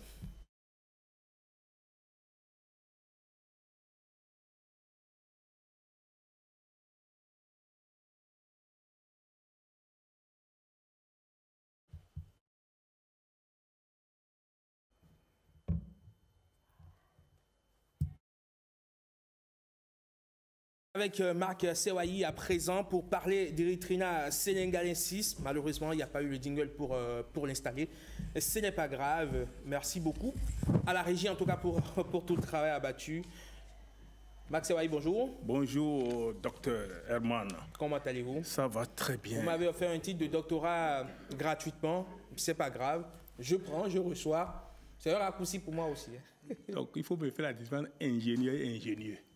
D'accord. Ingénieux, c'est celui qui est né avec l'intelligence. Oui. Mais ingénieur, c'est celui qui a appris des choses sur les tas. Donc, tu es ingénieux. D'accord. Docteur ingénieux. Comment allez-vous, Marc Sewayi? Vraiment, on remercie l'Éternel et on est avec vous. Ça fait un moment qu'on ne s'est pas eu par ici. Oui. Depuis que, tu sais, quand l'enfant, sa maman divorce, il n'a plus de support. Comme ma maman est divorcée là. Vous m'aviez abandonné. Alors, Max, on parle d'Erythrina senegalensis. On va bouger légèrement. Parce qu'on ne voit pas bien M. Sewayi. D'accord. Voilà, comme ça, je crois que c'est mieux. D'accord. Voilà, parce qu'en train, on ne voit pas du tout. Très bien, merci. Merci, chef. Alors, Marc Sewayi, on va parler d'Erythrina senegalensis. C'est cette plante, c'est une plante épineuse d'Afrique de l'Ouest. Dites-nous tout à ce sujet. Bon, et cette plante, je voudrais intervenir sur d'abord les zones agricoles, si vous me permettez. Comme toujours. Voilà. Donc, comme on est proche de 1er juin, il faut que nous sachions là où nous allons mettre les plantes. Est-ce que vous voyez? Donc, au Bénin, nous avions 8 zones agricoles, comme d'habitude. Est-ce que vous savez? Je peux les répéter? Allez-y. Bon, 8 zones agricoles au Bénin. Si vous prenez les 8 zones agricoles, chaque zone a sa culture et sa plante, normalement. Maintenant, au Bénin, on a tenu compte le climat, les formations végétales, les roches mères et les modèles de la géomorphologie avant de déterminer les zones agricoles. Donc, première zone agricole, comme nous sommes à côté de la mer, donc on va prendre première zone agricole, la mer, zone sableuse. Donc, au niveau des zones sableuses, on peut planter des cocotiers. Donc, si quelqu'un veut planter un arbre, il n'a qu'à planter cocotier. Après, zone sableuse, on va trouver zone terre de bar, la terre rouge, à partir de Abomekara jusqu'à la hauteur de Kassekolo, c'est là-bas. On peut planter des palmiers à huile. Après ça, maintenant, il y a là les bas-fonds. Les bas-fonds sont des zones un peu gonfleuses, marécageuses. Dans ces zones-là, on peut faire ce qu'on appelle les plantes qui donnent des choses là, et un peu de feuilles comme palmier, mais ce n'est pas palmier, mais la culture qu'on peut exécuter là, c'est canne à sucre qu'on peut cultiver là. Après maintenant, la lama. La lama commence à apparaître de ruedo jusqu'à la hauteur de Serrouet. Ces zones-là, on peut faire ce qu'on appelle colatier, et puis un peu de cacaoyer et consorts. Après là-bas, maintenant, on peut trouver les zones de collines. Collines, dans ces zones-là, on peut faire un peu de néré. Après collines, on peut trouver haute forêt, à part de Basila, jusqu'à la hauteur de Djougou. Ça, on peut faire carité, néré. Après ces zones, maintenant, on peut trouver la montagne. Zone de montagne, ces zones-là, on peut faire ce qu'on appelle rognier, datrier et puis carité aussi. Donc, en gros, ce sont les zones qu'on peut exploiter dans notre pays. D'accord. Donc, nous avons 8 zones agricoles. Et aujourd'hui, maintenant, j'ai choisi cette plante. Cette plante, on l'appelle érythrine du Sénégal. Erythrina sénégalensis. Voilà, c'est son nom botanique. Botanique. Ouais. C'est venu du Sénégal. Comme ça dit, c'est venu du Sénégal. Et on a connu cette plante au temps de roi Akadja. Ça fait longtemps qu'on a connu cette plante. Et cette plante a donné un nom dans notre pays qu'on appelle Pomassé. C'est avec ça qu'on a délimité le village qu'on appelle Pomassé. On dit on ne doit pas toucher à cette plante. Pomassé, on ne doit pas bouger ces plantes. Là, c'est arbre, ces plantes, on ne doit pas bouger. Donc, de tout le nom Pomassé. Et Pomassé a fait quoi avec Savi. Et Savi, là, on n'a pas dit Savi, c'est Chavi. On a dit Savi. Et vous voyez. Donc ça a donné un nom à notre village. Cette plante a un rôle très important dans l'agriculture. C'est avec ça qu'on délimite les domaines. Et on appelle ça Paklési en fond. Paklési, quand tu vois une maison, ancienne maison, tu dois trouver l'arbre là dans cette maison. C'est ça qui délimite, qui détermine que les gens avaient habité cette maison, cette zone. Que je ne savais pas, voilà. Je découvre. Voilà, partout. Et quand vous délimitez les parcelles avec ça, vous faites l'agriculture sur le plan vibration spirituelle, ça protège les cultures contre les dévastateurs. Vous voyez. Maintenant, ces feuilles tombent aussi, ça enrichit le sol, comme notre ami vient de dire, ça c'est de l'engrais organique. Et ça monte en haut, ça fait partie des plantes pluviales, ça attire la pluie. Vous voyez. D'accord. Maintenant, sur le plan santé, ça fait aussi beaucoup de choses. D'accord. Oui, comme vous ne voulez pas, j'ai coupé. Il faut coupé. C'est vrai que la pharmacopée et la médecine moderne s'allient désormais, mais on reste toujours quand même très très mesuré sur certains aspects pas scientifiquement établis. Toujours est-il que voilà. C'est l'arbre que j'ai coupé, maintenant j'ai mis ça dans la bouteille. Et quand tu prends ça, tu mets l'eau là justement, tu prends ça, tu ne vas jamais de prostate. D'accord, d'accord. Affaire à suivre. On l'a entendu. Vous avez fait passer votre message. Vous avez fait passer votre message, Marc Serrouet. Allez, on vous écoute toujours sur cette plante-là, l'Erythrina sénégalensis. La plante aussi, quand on voulait prendre une reine pour les plantes. Et on a dit, parce que Baobab est très géant, on dit on va prendre Baobab pour diriger les plantes. Baobab a dit... J'avoue que là, on est totalement dans le mythe. Hein. On est dans le mythe. D'accord. On vous écoute toujours quand même. Ça nous permet toujours de nous détendre sur ce plateau. Va voir, sauf Ézéchiel 45, verset 12. C'est pas moi, c'est écrit dans la Bible. Ézéchiel 45, verset 12. Allez-y, Marc, c'est vrai. Maintenant, Baobab a dit que lui, il est gros. Mais son fruit est très doux. Si il veut faire reine des plantes, là, les gens vont trop le bouffer, quoi, qu'il ne peut pas. On a pris Olivier. Olivier aussi a dit, son nul là, vraiment, les gens prennent son nul. S'il veut être reine, les gens vont le tuer, c'est pas la peine. Et ils ont fini voir campecher. C'est ça, campecher en français. C'est vrai que c'est campecher, ça a des épines. On a dit, on va prendre Paklési comme reine des plantes. Il a dit d'accord, il a accepté. Et quand tu fais quelque chose, il te pince un peu là. Et tu as peur. Relâches. Donc, quand tu veux diriger un groupe là, il faut savoir pincer un peu et tu le lâches. D'accord. Voilà, c'est ça le mot de passe. La politique du bâton et de la carotte. Très bien. N'est-ce pas? Allez, on serre un peu, on dévisse un peu. Voilà. On joue à l'équilibriste. Donc, dans le foyer. Dans l'embrayage frais. Dans le foyer, il faut qu'on connaisse tes limites. N'est-ce pas? Si tu ris tous les jours, c'est bon, mais il faut des moments où il faut faire un peu le lion dans la maison. Ah oui. Alors, les féministes ne seront pas d'accord avec vous. Vous êtes en train de créer. Non, elles font chat. Ah bon? Oui. Allez, Merci d'être passé sur Bonjour le Bénin, passer ce moment agréable. C'est toujours un plaisir. Quand vous êtes là, on est sûr que c'est de l'humour assuré. C'est du second degré dans la plupart de ce que vous nous dites, bien sûr. Et on reste, bien sûr, accroché à l'explication scientifique que vous nous donnez, notamment ces 8 zones agricoles dont nous disposons. Et bientôt, nous sommes en pleine saison pluvieuse déjà. Et on a eu Météo Bénin qui avait déjà alerté. Nous, on a déjà refusé le mot paysan. On dit maintenant, nous sommes agriculteurs modernes. Agriculteurs modernes. Parce qu'on a 6 salaires maintenant. Les producteurs, ils ont 6 salaires. D'accord. Lesquels? Tout d'abord, tous les jours, ils doivent vendre les carottes et consorts. C'est le premier salaire. Tous les jours, ils vont faire cuire des maraîchers à côté de leur maison. Deuxième salaire, tous les jours, ils vont vendre les poulets au marché. Et troisième salaire, le maïs en deux mois, et ils vont vendre le maïs. Quatrième salaire, si tu es dynamique, tu vas faire le coton. Cinquième salaire, tu vas faire la pépinière, vendre les cocotiers, tout ça là. Et sixième salaire maintenant, les arbres que tu as pris pour délimiter ta parcelle, on peut les couper, faire construction de bâtiments. Très bien. Avec 6 salaires. Voilà. Merci Marc Sewaï, merci d'être passé sur Bonjour le Bénin. Merci. C'est un gros plaisir. On se retrouve très très prochainement par ici. Ok. Vous nous revenez quand vous voulez Marc et à très bientôt. Merci. Allez, bonjour le Bénin. Nous allons installer le débat matinal, le forum de discussion avec mes francs-parleurs de ce mardi. On partage avec vous une initiative très très inspirante.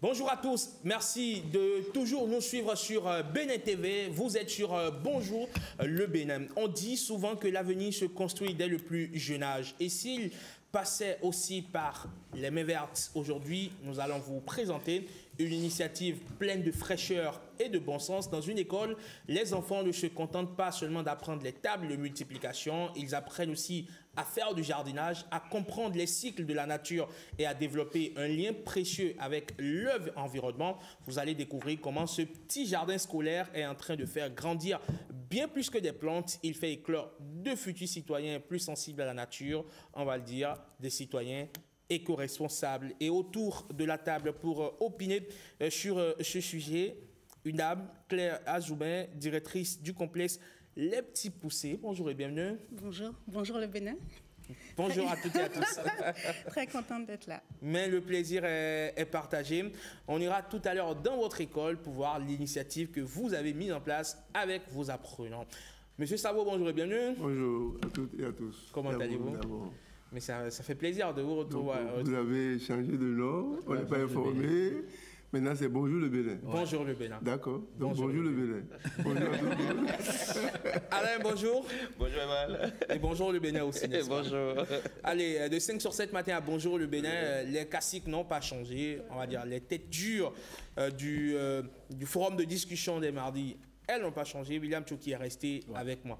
Alors, justement, on reste avec vous, William, puisque c'est vous qui avez réalisé ce reportage au complexe scolaire Petit Poussé, où on peut voir des enfants être biberonnés au jardinage. Biberonnés, le mot est fort. 400 mètres carrés minutieusement utilisés pour faire comprendre le verre à ses bouts de chou. Ok, on va continuer toujours avec la récolte. 400 mètres carrés convertis en jardin potager. Nous sommes sur le toit d'une école primaire. C'est au quartier Kadiaou, en plein cœur de Cotonou. Une expérience démarrée il y a seulement 3 ans. L'initiatrice, la voici. Alors, on est une école en plein centre de Cotonou, ce qui veut dire des carrés plutôt petits. Et on est une école qui est entièrement bâtie. Et je trouvais important que les enfants aient accès à la nature. Et le seul endroit où on pouvait le faire à l'école, c'était sur cette dalle, donc ce toit que vous voyez ici. L'école existe depuis 35 ans. C'est mes parents qui l'ont fondée. Alors moi, je l'ai reprise depuis 5 ans et on a commencé le jardin il y a 3 ans. L'idée est venue de vous? L'idée est venue de moi. Mais je dois reconnaître que mes 2 parents sont des amoureux de nature. Donc à la maison, on a grandi avec beaucoup de plantes, on est beaucoup sortis enfants pour aller dans les forêts. Ici, un groupe d'écoliers en plein apprentissage. Ils sont au cours d'initiation, à peine âgés de 5 ans pour les plus petits. Et déjà, ils maîtrisent à perfection le b.a.-ba de la mise en terre d'un plant et même plus. J'ai appris à faire le semis de la citronnelle. On a utilisé 4 boîtes. Oui. On a mis du terreau, et on a mis du compost, on a mis de l'eau et on a mis la citronnelle. Tout est issu de la récupération sur cette dalle. Les bacs gardant le substrat pour la mise en terre des plants, de la récup des bidons d'huile et d'eau, même le compost. Le compost qui enrichit la terre, c'est les déchets de la cantine. Donc notre cantine, on recycle, les enfants recyclent aussi le papier dans les salles de classe et tout va au compost parce que demain, maintenant, ils peuvent venir et ils peuvent manger la menthe. Ouais. Notre menthe est bio, il n'y a pas de risque à la consommer directement. Nous l'avions aussi goûté. D'abord, le parfum est là, ouais. Entre la menthe rouge, la menthe verte et la menthe rouge. Ils vont vous reconnaître les différentes menthes. Tout pour vous attirer sur cette dalle. Une gamme variée d'espèces et de spéculations. Il y a aussi les tubercules. Il y a la section des arbres fruitiers. Des fruitiers, ouais. Noni, on a des bananiers, on a des papayers, beaucoup, on a du corosol. Hier, on a récolté la goyave, les enfants l'ont mangé. Les enfants du CI ont mangé la goyave. On a des grenades qui poussent juste là. Ah ouais. Le fruit rouge, on a des grenades qui poussent. Je vois du manioc. Bien sûr. Du manioc aussi. Oui, le manioc pousse. Une expérience inédite dans cette école, cela suscite déjà des vocations chez ces jeunes apprenants. C'est une petite fille qui un jour a traîné son père. On voit un papa qui arrive qui dit écoutez, ma fille me fatigue. Elle me dit de venir voir la dalle de l'école, qu'à la maison on a une dalle, on ne fait rien dessus, de venir voir ce qu'on fait sur la dalle de l'école. Et en fait, le papa est venu, il est venu découvrir notre jardin, il a pris des plants, il a pris des semences, il a pris un peu de compost.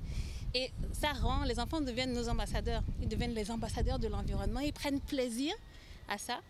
La deuxième chose qu'on a vue, c'est que les enfants connaissent mieux les plantes. À l'image de ces pépinières, ces apprenants sont aussi des spécialistes de la nature en gestation. Ils appréhendent à leur âge l'importance de la biodiversité et la nécessité de sa préservation. Vous avez vu dans le reportage, toute lumineuse d'ailleurs, comme vous l'êtes sur ce plateau, toute solaire. Est-ce que vous n'êtes pas victime du succès de cette initiative dans votre école? On est absolument victime du succès de l'initiative. On manque de place parce depuis que vous êtes passé l'année dernière, on a plus de spéculation. Les enfants demandent de nouvelles plantes, de nouveaux arbres fruitiers et on se retrouve à devoir imaginer comment est-ce qu'on va agrandir ce jardin. Donc nous sommes très contents. Et aujourd'hui, à quoi vous pensez? À peut-être prendre un terrain pour... pourquoi pas aller commencer à faire du jardinage avec les enfants, c'est cela? Le prix du terrain à Cotonou m'a dissuadé. Mais depuis quelques temps, on a une initiative, on a planté, d'ailleurs vous pourrez revenir, on a des tours verticales pour faire pousser les légumes verticalement. Donc ça nous prend un peu moins d'espace, c'est un peu moins lourd que les bacs pleins de terre. Et surtout, ça permet beaucoup d'avoir plein d'espèces végétales qui poussent sur un espace restreint. Alors justement, ce qui rend votre initiative intéressante, c'est qu'elle est sur dalle. C'est pas au sol, c'est sur la dalle. À quel moment vous vous êtes dit, bon, écoutez, cette dalle, je peux quand même essayer de faire quelque chose avec les enfants? À quel moment? Je l'expliquais un peu dans le reportage, on n'a pas beaucoup d'espace. On est dans Cotonou, donc on a construit tout le terrain, mais la nature est importante pour nous, pour les valeurs de l'école et pour les personnes que nous sommes. Donc le seul espace qui nous restait, c'était cet espace-là. Il y avait 400 mètres carrés inexploités et en plein soleil qui était à utiliser. D'accord. Donc l'idée est venue de là, des ressources dont on disposait. Donc quand vous voyez les écoles publiques et leur large cours et elles ne font rien avec, vous dites... Oh là là, quel gâchis. Si je suis honnête, je suis en face d'une école publique, l'école publique de Kadjaoum, qui a un lot entier. Je pourrais planter une forêt dans cette école si j'avais... C'est un appel si quelqu'un m'entend. Non, c'est vraiment, ils ont vraiment beaucoup d'espace à exploiter. Et d'ailleurs, à l'époque de l'école nouvelle, dans les écoles, on cultivait. Il y avait des champs, même dans les écoles urbaines. Donc ça devrait revenir, ça serait intéressant. Il y en a un à côté de vous qui a fait l'école nouvelle. Ah, très bien. N'est-ce pas, monsieur Sawo? Bon, c'est pas l'école nouvelle, c'est l'école déjà à laquelle on a associé la pratique de l'agriculture, la formation à la citoyenneté. Donc c'était une très belle initiative que nous-mêmes, on ne savait pas, on croyait à une corvée, mais c'était très bien. Mais personne ne nous donnait, comme je l'ai toujours dit ici, et prenez des pesticides, plus de l'engrais chimique, plus de ceci, non, mais on était en milieu réel. Nous, on était dans une zone humide qui était très humide, encadrée par les enseignants. C'était très bien, là, des arrosoirs, tout ça. Et lorsque on est content que lorsque les légumes sortent, vous êtes très content. On ne mangeait pas, mais on était très content de voir que les légumes sont sortis de nos efforts. On ne sait pas ce que c'est devenu, comment c'est vendu, on ne sait pas, mais on était très content. Donc, moi, je crois que c'est ces valeurs qu'on devrait faire revenir dans l'école actuelle pour que plus personne ne soit étranger à la production agricole. Parce que ce qui se passe aujourd'hui, ces enfants ne vont plus jamais oublier ce qu'on appelle production agricole. Ils ne vont plus jamais oublier ce qu'on appelle biodiversité. Ils ne vont plus jamais oublier ces valeurs de s'occuper de l'environnement, de faire soi-même. Ils ne vont plus jamais l'oublier. Demain, lorsqu'ils seront à des postes de responsabilité, c'est sûr qu'ils vont vraiment chercher à faire éclore ces valeurs autour d'eux. Et c'est pour ça que pour réduire un peu et totalement même les zones rurales dans notre pays, regardez les valeurs, les mains ouvrières qui se trouvent dans nos villages aujourd'hui. Elles ont toutes déserté les villages pour venir en ville. Et vous voyez des conducteurs de ZEM qui dorment au bord des voies. Moi, je me demande, mais quelle est cette vie-là? Ils se forment à l'association, vous voyez une dizaine qui dorment sur les motos au bord des voies pendant des jours. Non, ce n'est pas bien. C'est du gaspillage de ressources humaines. On ne peut plus jamais faire ça. Madame, je vous encourage. Et vous avez dit qu'il y a une école publique qui est à côté de vous. Mais qu'est-ce que vous faites aujourd'hui en matière d'activité pédagogique? Je ne sais pas comment vous l'appelez, en dehors des cours et des papiers. Et il n'y a pas d'autres activités que les enfants mènent aujourd'hui. Et il y a de l'espace, il y a tout. Et les gens ne peuvent pas s'inspirer de vous. Si ce n'est pas le cas, allez leur proposer vos services. Il faut leur dire que c'est gratuit. Il n'y a pas de problème. Dites-leur que c'est gratuit. Vous savez, les enfants aujourd'hui, dans les cantines, où il y a des cantines, où on leur apporte tout et du n'importe quoi aussi, parce que c'est dit que vous avez des légumes qui ne sont pas leurs légumes. On leur apporte quelque chose qui n'est pas leurs légumes. Mais s'ils produisaient eux-mêmes leurs légumes, ils sauraient... Ce sont des expériences qui existent, M. Sabo. J'en ai vu, je pense que c'est à Zé où les apprenants produisent eux-mêmes les légumes qu'ils consomment au niveau de la cantine scolaire. Est-ce que c'est une ONG ou bien c'est... Non, ce sont les responsables de l'école de l'établissement. Très bien, donc c'est ce que... Et ça a d'ailleurs fait école, permettez de finir, ça a d'ailleurs fait école quand la première dame du Burundi était arrivée à Cotonou, elle est allée visiter justement cette école-là où on essaie de faire de l'écologie à l'école. Nous disons les mêmes choses, donc c'est ce que moi je veux, ça. C'est ce à quoi nous devons aspirer pour que plus personne ne fuit l'agriculture qui te donne à manger, qui est tout pour toi, qui est ton identité, ta santé et tout ça. Je félicite également ici l'ONG Nature Tropicale. Si vous allez là-bas, vous allez voir des bananiers qui poussent, qui donnent. Vous allez voir, il y a beaucoup de choses qui sont là-bas aujourd'hui, vous allez les voir. On fait l'élevage, on fait la pisciculture dans des bacs de 1000 litres d'eau. Allez voir ça. Donc, c'est possible de le faire. Je ne dis pas que c'est seulement sur les dalles qu'il faut le faire, mais lorsque tu sors de ta chambre le matin et tu vas là-bas, tu as du plaisir à voir. Tu sais ce que tu manges et tout le monde est content autour de toi. Je pense que vraiment, l'émission peut s'arrêter là parce que vraiment vous avez... Mais ça ne va pas s'arrêter là parce qu'il y a d'autres aspects. On va continuer. Il y a d'autres aspects à aborder. Alors, William, quand vous êtes rendu dans cette école, est-ce que vous avez vu de l'enthousiasme dans le regard des enfants? Est-ce que vous avez eu l'impression, d'accord, que pour eux, tous les jours, ils peuvent venir faire que ça? Mais attends, les enfants sont même plus heureux quand ils sont face à cette activité de mise en tête de plan, en fait. C'est-à-dire qu'ils sont plus épanouis. Parce que peut-être ils se disent que, bon, vous savez, les enfants, ils sont habitués à s'amuser avec du sable, mais là, ils se disent qu'ils apprennent quelque chose. Et là, ils sont contents, quoi. Et puis quand le maître qui les apprenait, ça dit, bon, tous veulent passer à l'acte, toucher, voilà, passer. Donc, tout ça qu'ils sont vraiment, enfin... Surtout voir qu'on a mis en terre une graine qui pousse. Après, ça commence par pousser, on se dit, ah, ça c'est ma graine qui pousse. Ils sont curieux, quoi, ils se disent, mais comment est-ce possible? Et puis quand on l'explique, mais là, ils comprennent, et puis voilà, tous, ils veulent faire quelque chose pour montrer qu'eux aussi, ils ont mis en terre un plan qui a poussé. Vous savez, quand j'étais allé sur la dalle des petits poussés, j'avais bien sûr l'école en face. L'école porte si bien son nom, les petits poussés. Les petits poussés, ouais.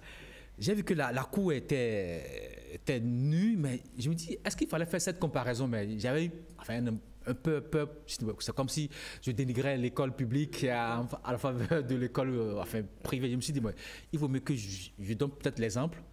Voilà des gens qui ont pu exploiter les dalles. Vous savez, quand la dalle, quand le soleil frappe là, c'est la chaleur à l'intérieur. Mais là, avec cette expérience, il fera plus frais.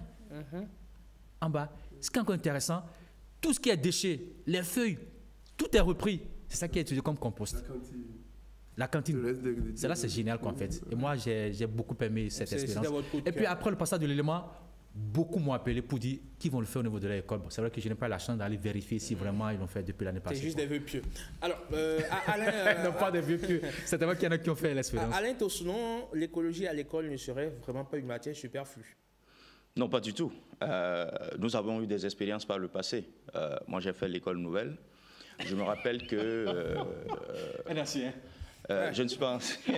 L'ancien ici, c'est le doyen. Vous savez, ça permet le contact avec la nature. Et comme il a fini son reportage, ça suscite beaucoup de vocations. Aujourd'hui, si nous, on est engagés sur ces questions-là, c'est parce que très tôt, je me suis posé la question. C'est parce que très tôt, on a été au contact de la nature. Et là, ça suscite des vocations. Je dois dire que quand je me rappelle de mes années du primaire ou même du secondaire, je ne sais plus, mais on avait des coopératives, on avait des champs, on allait aux champs. Et on était content, contrairement à ce que le doyen a dit. Nous, on allait jusqu'à vendre même parfois le maïs qu'on récolte ou ce qu'on a produit. Mais tout ça, on n'a pas capitalisé. C'est ça le véritable problème. Des expériences comme celle-là, ici, elle est originale parce que ça se passe en plein cœur de la ville, sur le toit, voilà. Mais vous voyez, toutes ces écoles publiques et privées qui ont de l'espace, mais qui ne valorisent pas. La dernière fois, j'ai donné l'exemple, j'ai dit, mais les restes de repas dans les écoles, on peut fabriquer du compost. En voilà l'exemple. Est-ce que vous voyez? Donc, je pense que ce qui se passe aujourd'hui, il y a eu des initiatives éparses qui n'ont pas duré parce que ne sont pas accompagnées. Est-ce que vous voyez? Parce que ça aussi, ce qu'elle ne dit pas derrière, c'est un investissement. Il faut pouvoir trouver des graines, il faut pouvoir trouver des plants. Ceux qui font le jardin, moi le jardin, mon père me l'a appris à la maison, je le faisais. Je sais combien il faut s'investir pour pouvoir le faire. Donc quelque part, le véritable problème qu'on a, est-ce que l'éducation à l'environnement est un enjeu? Est-ce que c'est à l'agenda de notre école aujourd'hui? Il faut se poser cette question. Si c'est cela, est-ce que véritablement on se donne les moyens d'y arriver? Parce que c'est ça. Aujourd'hui, ça reste des initiatives, donc des ONG. On peut en citer plusieurs. Les ambassadeurs écolo juniors, l'école verte. Moi, j'ai vu ça à 2 heures ou 1 heure de Nairobi. J'étais à lycée. Le concept là-bas, c'est l'école verte. L'école verte. Et là, dans l'école, quand vous entrez, vous avez des arbres, vous avez le jardin botanique et vous avez tout un circuit qu'on a créé pour montrer à l'enfant quelle est la relation qu'il y a entre sa vie et la nature. On appelle ça école verte. Et il y en a comme ça un peu partout au Kenya. Est-ce que vous voyez? Parce que vous voyez là-bas comment, eux, ils valorisent tout ce qu'ils ont comme biodiversité et tout. Déjà, dès l'aéroport, vous voyez, voilà, des affiches géantes de ce qu'ils ont comme. Mais je pense que c'est il faut que l'école se réinvente. Et c'est parce qu'on n'a pas capitalisé. On a eu des initiatives comme ça par le passé, mais qu'est-ce qui se passe? On n'y a pas cru. On n'y a pas cru. Et puis ce n'est pas au cœur aujourd'hui de l'enseignement. On a vu ici l'ABE qui a, au niveau secondaire, qui a travaillé pour l'introduction donc de l'éducation environnementale dans les curricula d'enseignement. On avait souhaité que ça commence au niveau du primaire, parce que c'est là qu'il faut commencer. C'est là qu'il faut semer la graine. C'est ça, la maternelle, oui. École primaire et comment on appelle, et maternelle et primaire. C'est là qu'il faut semer la graine. Parce que tous les problèmes après, que nous avons, parce que l'éducation environnementale a trois objectifs. Il faut d'abord sensibiliser, c'est-à-dire apporter l'information, apporter la connaissance à l'enfant. Mais après, qu'est-ce qu'on fait? Il faut l'amener à s'engager. Et maintenant, troisièmement, c'est l'amener à agir pour résoudre le problème. Parce que quand on apporte l'information auquel il est confronté, la première chose de l'éducation à l'environnement, c'est de dire, on explique à l'enfant les causes et les conséquences de la pollution, de la dégradation des écosystèmes, la perte de la biodiversité et tout. Mais quand on a fini, on l'amène progressivement à s'engager. Pour que lui-même, il devienne un jour un acteur du changement. C'est ça. Mais après, c'est que quand il finit, il faut l'amener dans un projet, dans une initiative communautaire. Où là maintenant, il est en action et comme ça, vous le voyez dans son territoire, dans sa communauté, voilà. Mais aujourd'hui, si on veut le faire dans une école publique, est-ce qu'il y a tout l'accompagnement? Il faut tout l'accompagner parce que c'est un investissement. C'est un investissement. Est-ce que ce dont on a besoin le plus, finalement, est-ce que ce n'est pas de la volonté? Oui, la volonté d'abord. La volonté d'abord. Et c'est pour ça que je dis, est-ce que c'est au cœur? Est-ce que c'est une préoccupation majeure pour notre école? Il y a des ONG aujourd'hui qui sont prêtes peut-être à encourager ces écoles-là en leur fournissant peut-être des semences, peut-être voilà, de l'accompagnement logistique qu'il faut pour mettre en place. Oui, mais parce que l'école n'a pas décidé que véritablement ça reste un objectif clair à atteindre. On va écouter Mme Azoumane sur les questions. Alain parlait tout à l'heure, quand il a évoqué la question de l'investissement, je vous ai vu sursauter tout de suite, piaffier d'impatience de prendre la parole. Oui, je veux parler. Mais j'ai 4 points. Allez-y. Le premier est sûr, il faut commencer tôt. 90% du cerveau d'un enfant est structuré à 5 ans, avant l'âge auquel il rentre au CI. Donc la maternelle, voire les crèches, voire la maison est le moment où il faut commencer. Le reste, on fait de la remédiation et c'est plus dur d'apprendre après. Ça, c'est le premier point. Le deuxième point, les programmes qu'on enseigne actuellement datent de 1990, le nouveau programme. Et à l'époque, l'environnement tel qu'il est perçu aujourd'hui n'était pas inscrit dans les priorités. Il faut revoir tout. Il faut revoir tout, mais ça demande des ressources, ça demande du temps. Ce qui est inscrit, c'est qu'il faut que l'environnement soit propre. Il y a des leçons sur ne jette pas des déchets, des leçons séparées sur l'agriculture en éducation sociale, mais le rapport de protection et d'enrichissement de l'environnement n'existait pas dans les programmes tels qu'ils étaient prescrits. Donc c'est à repenser. On est d'accord sur ça.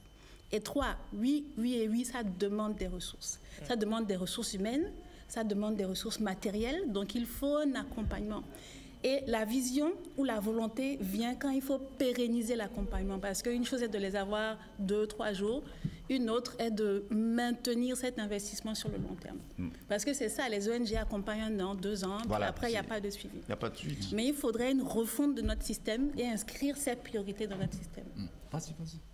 Donc c'est bien de faire cette expérience, William Apollinaire-Tchoki. Et puis, il y a Mme Azoumane qui l'a dit. Est-ce que vous pensez que formellement, aujourd'hui, les pouvoirs publics devraient amorcer ce changement-là, ouvrir la voie à cette nouvelle façon de percevoir l'écologie? Est-ce qu'il faut attendre nécessairement que le ton vienne des pouvoirs publics ou ensemble, on peut quand même se mobiliser, non? La société civile peut organiser ce changement. Si chaque école prend sur elle la responsabilité d'avoir un potager ou de faire des activités écolo, le mouvement, ça sera un mouvement d'ensemble. Est-ce qu'il faut nécessairement attendre les pouvoirs publics avant d'agir?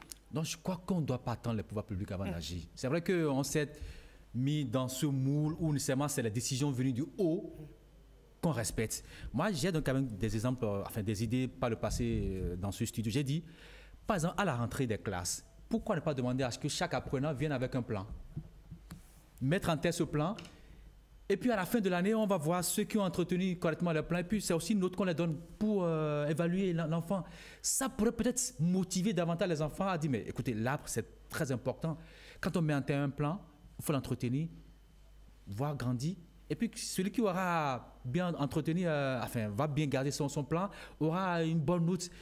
C'est des initiatives qui pourraient peut-être inciter l'apprenant à dire, mais écoutez, l'arbre, il faut mettre en terme un plan, l'entretenir. Puis, bon, c'est vrai que le pouvoir public peut demander à ce qu'on mette si on met ça dans la curricula, certainement que ça va plus agir. C'est ce que alors, Monsieur Sabo, vous êtes dans la société civile, vous faites beaucoup d'activités, on vous connaît, vous êtes un visage bien connu. Aujourd'hui, on observe qu'il y a quand même beaucoup d'ONG, qu'elles soient anciennes ou nouvelles, qui interviennent quand même sur ce volet de l'éducation à l'écologie. Et beaucoup d'entre elles interviennent dans les écoles.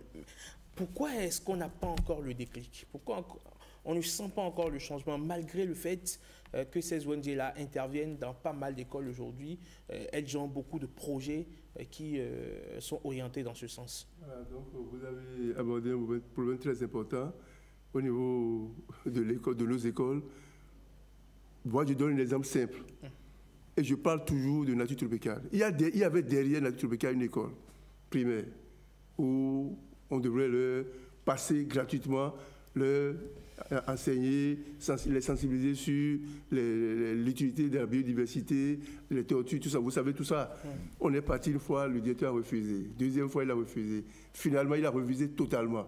On lui a dit pourquoi. Il a dit, il y a un arrêté qui est sorti au niveau du ministère qui interdit qu'on amène les enfants à aller visiter ces choses-là parce qu'il y aura accident, il y a ceci, il y a cela. C'est des blocages au niveau de l'institutionnel. C'est eux qui font ça. Deuxième chose, je dis les choses clairement. Peut-être certainement aussi que l'institutionnel s'est fondé sur des précédents. On ne peut pas se fonder sur un cas. Pas peut-être qu'un seul. Non, on ne peut pas. On ne maîtrise pas forcément les comptes. Non, on nous a expliqué après que quelqu'un est parti quelque part, il y a eu accident. Vous semblez minimiser peut-être. Non, on n'est pas des enfants. Ça ne doit pas être un obstacle pour bloquer. Nous, on n'est pas des enfants. Ouais, voilà, non, parce que l'enseignant qui amène les enfants est encadré. Ouais. Il a formé les enfants. On ne fait pas ceci. On fait pas lui-même, il connaît. Et on fait avec lui. C'est tout. Deuxième chose, il y a des écoles dans lesquelles tu vas aujourd'hui pour mener ces enfants-là, ces expériences, on dit, bon, toi tu as projet. Et tant que tu ne donnes pas l'argent à l'enseignant, comment ça?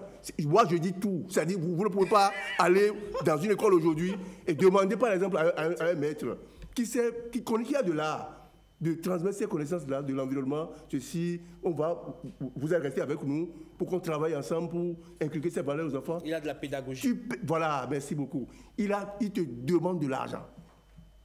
Je le dis directement, quoi. Il te demande de l'argent. Le directeur te demande, l'enseignant te demande. Et tu fais un projet pour eux à part. Avant d'agir. Oui, si tu n'as pas ça, tu ne viens pas.